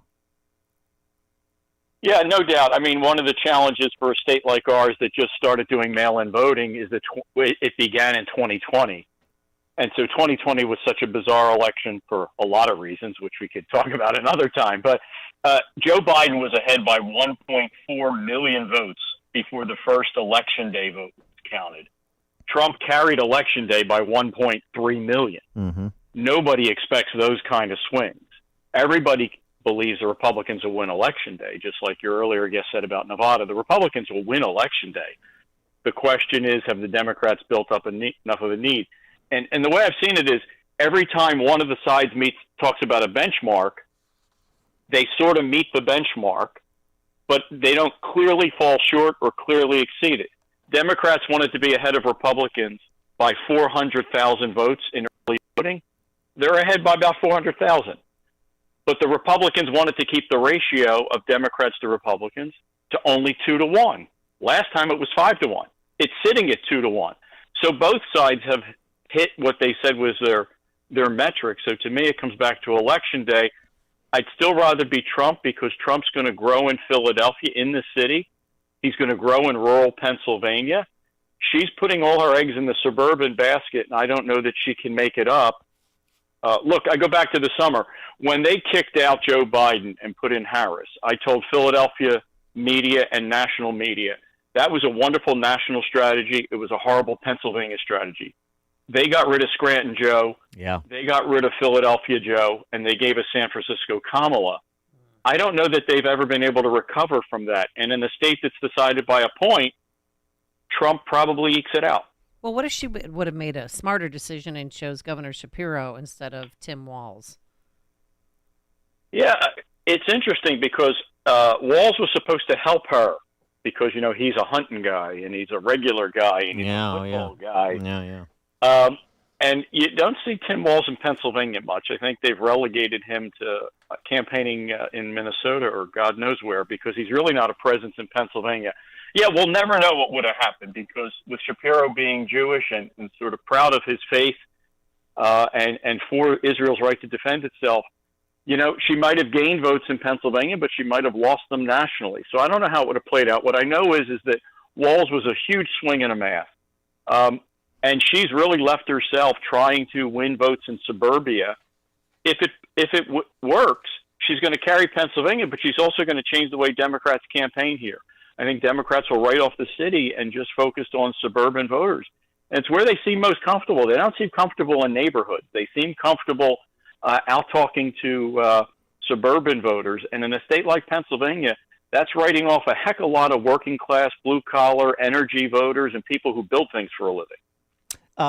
The Senate race between McCormick and Casey, you wrote about that as well. That, you know, Casey was sort of the first one that popped on the radar, including Trump in his ads, which was sort of a signal about exactly what you're talking about, the demographics that you need to appeal to be successful in Pennsylvania. He seems to recognize that. Maybe national Democrats don't quite as much. How do you assess that Senate race? Yeah, McCormick has run a near perfect race. He stayed on message. He stayed on issue. He was the first really candidate for the Senate in the nation who started to effectively tie the incumbent Democratic senator to the Biden-Harris administration. His campaign team was putting up ads within minutes or hours of things happening. So McCormick has made it essentially a referendum on change. Casey, for those in the Chicago area should understand, he's not only a 3-term senator, his father was a 2-term governor, but his father was what you and I used to call Democrats from the Democratic wing of the party, an old-fashioned Democrat. His father was a pro-life, pro-Second Amendment sort of, regular guy Democrat. Bob Casey has become sort of an Elizabeth Warren Democrat. It's a risky strategy, and now the economy's gone south, the border's wide open. Casey's in trouble, which is why I think you see him hugging Trump in the last minutes, trying to say, hey, this guy, I know we called him Hitler, I know we called him a fascist, but I'm happy to work with him if that's what all of you want in Pennsylvania. In other words, whatever it takes, just get me to 50%. Yeah, exactly. Well, I don't know if it's going to work. Are there any campaign ads with him and Kamala Harris? Or is he distancing himself from her? Gee, there's hours to go, but I don't think we're going to see any of those. It's just been him him talking about how he's ready for a border wall. It's amazing after 15 million people, they're suddenly ready for a border wall. They promise. Just give them one more chance and they're going to fix that border wall as soon as they get around to it. So, look, I think McCormick's in an ideal position to not only take back a seat, but to do it by defeating what has been a name that Pennsylvanians have known for 5 decades. And the issue you mentioned, energy workers and energy voters. Just all of, I know Fetterman did the same thing and got away with it, but maybe we also have a lot of voters in Pennsylvania tiring of the Potomac two-step on issues that are of concern to them. Yeah, it's a great point. I think especially when you get to, for your folks, I would say my handy guide is Pennsylvania is a rectangle, and the western part of the state, greater Pittsburgh, Erie, it's much more of a Midwestern state. It's a place where people build things and manufacture things. It's also where a lot of our energy is. And I think they understand that what symbolically it meant when the Keystone Pipeline was shut down, even though that didn't impact Pennsylvania. What did impact Pennsylvania is talking about ending fossil fuels. What does get Pennsylvanians noticed is when Biden and Harris said we can't ship Pennsylvania gas out to Europe. That costs jobs. So you say, what does anybody in Pittsburgh care about the price of energy in Germany? They may or may not. What they understand is that if you put Russia in charge of Europe's energy, that's not a good thing. What they really understand is that if mom and dad can't go to work, we can't pay our bills. The future of Western Pennsylvania's economic growth is built around natural gas. We have more natural gas, just to give your listeners understanding. We have more natural gas energy than Saudi Arabia has in oil energy. And Biden and Harris have effectively shut it down. They're not going to buy that she was against it, then for it, then against it, then for it. The truth is, if you interviewed her today, I still don't think she knows what she means. To Pennsylvanians, particularly in Western Pennsylvania, they know if you can't articulate it, you're against it, and it means their livelihoods and their kids' livelihoods are in danger. Again, they've written off Western Pennsylvania, and I think the Republicans are going to run up historic numbers out there. Guy Shioraki, GOP strategist, writer for RealClearPennsylvania.com, as well as Broad Plus Liberty. Guy, thanks so much for joining us. Appreciate your insights. I appreciate it. All eyes are here. If Trump wins, it's over. If she does, it'll still be a late night. Let's see what happens. All right. Thank you so much. And he joined us on our turnkey.pro answer line. Connect with Dan and Amy on the AM 560 The Answer mobile app. Just text the word app to 64636 to download the app today. Signature Bank is Chicago's fastest growing independently owned business bank. It's a bank where relationships still matter. Signature Bank knows your name and your story. I'm Dan Proft, and I know this because Signature Bank is my business bank. I'm Jim Keene Jr. of the Mail House, Inc., a family-owned and operated digital print mail house with a specialty in political advertising and a customer of Signature Bank. We knew that getting a loan to buy our business wouldn't be easy, so we turned to one of our trusted friends for a referral. She told us about the outstanding level of customer service her business received at Signature Bank since becoming one of their first customers in 2006.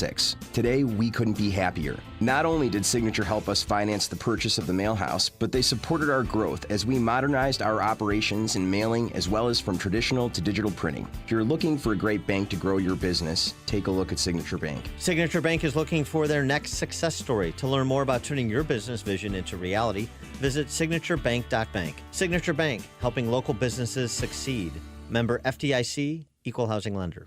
Wesley is a truck driver. I drive a truck, and I love what I do. A truck driver with IRS troubles. They told me I owed them $43,000. It got really bad. Quite a few letters in the mail. They were talking about wage garnishment, coming after my house, my car. Yeah, they don't play around. I seriously thought that I was going to lose everything. One sleepless night, Wesley finally made a call to Optima Tax Relief at 2 a.m. Kind of figured I'd get a machine, but I didn't. I actually got to talk to an actual person in the middle of the night. He found just what he was looking for. Oh, they were great people. You need a team of people that know what they're doing. Optima Tax, they know what they're doing. Optima Tax Relief came through with flying colors. I saved an incredible amount of money. Happy don't even come close. I was absolutely overjoyed. Take Wesley's advice. If you're in any kind of trouble with the IRS, call Optima Tax Relief. Don't trust anybody else. Call Optima for a free consultation. Call 800-965-1433. 800-965-1433. 800-965-1433. Optima Tax Relief. Some restrictions apply. For complete details, please visit OptimaTaxRelief.com. In the explosive film, Government Gangsters, former Deputy Director of National Intelligence Kash Patel exposes the deep state's plot against Trump. Career bureaucrats are installed into every agency and department in the United States government. These people are dangerous and vindictive, perfecting ways to hide their corruption. It is finally time for a straightforward assessment of the state of our nation. Government Gangsters. Watch it now on SalemNow.com. SalemNow.com. AM 560. The Answer. All right, want to thank everyone who attended Freedom Summit. We've been doing this since 2011, believe it or not. And thanks to all our sponsors as well. Had a really good time. Dan, anything you want to say? Boss? We'll see you tomorrow for the big day. I know. Oh, my gosh. I'm going to try to early vote for a third time. Yesterday, the line was 3 hours and 45 minutes. So hopefully people will be at work today and can get that done. All right. Thanks to Justin Kosick and Quinn McCarthy, and also to Mike Scott. Let's catch up with him in the newsroom now. Hi, Mike. Chicago firefighters seriously hurt after a fall while battling a blaze. WIND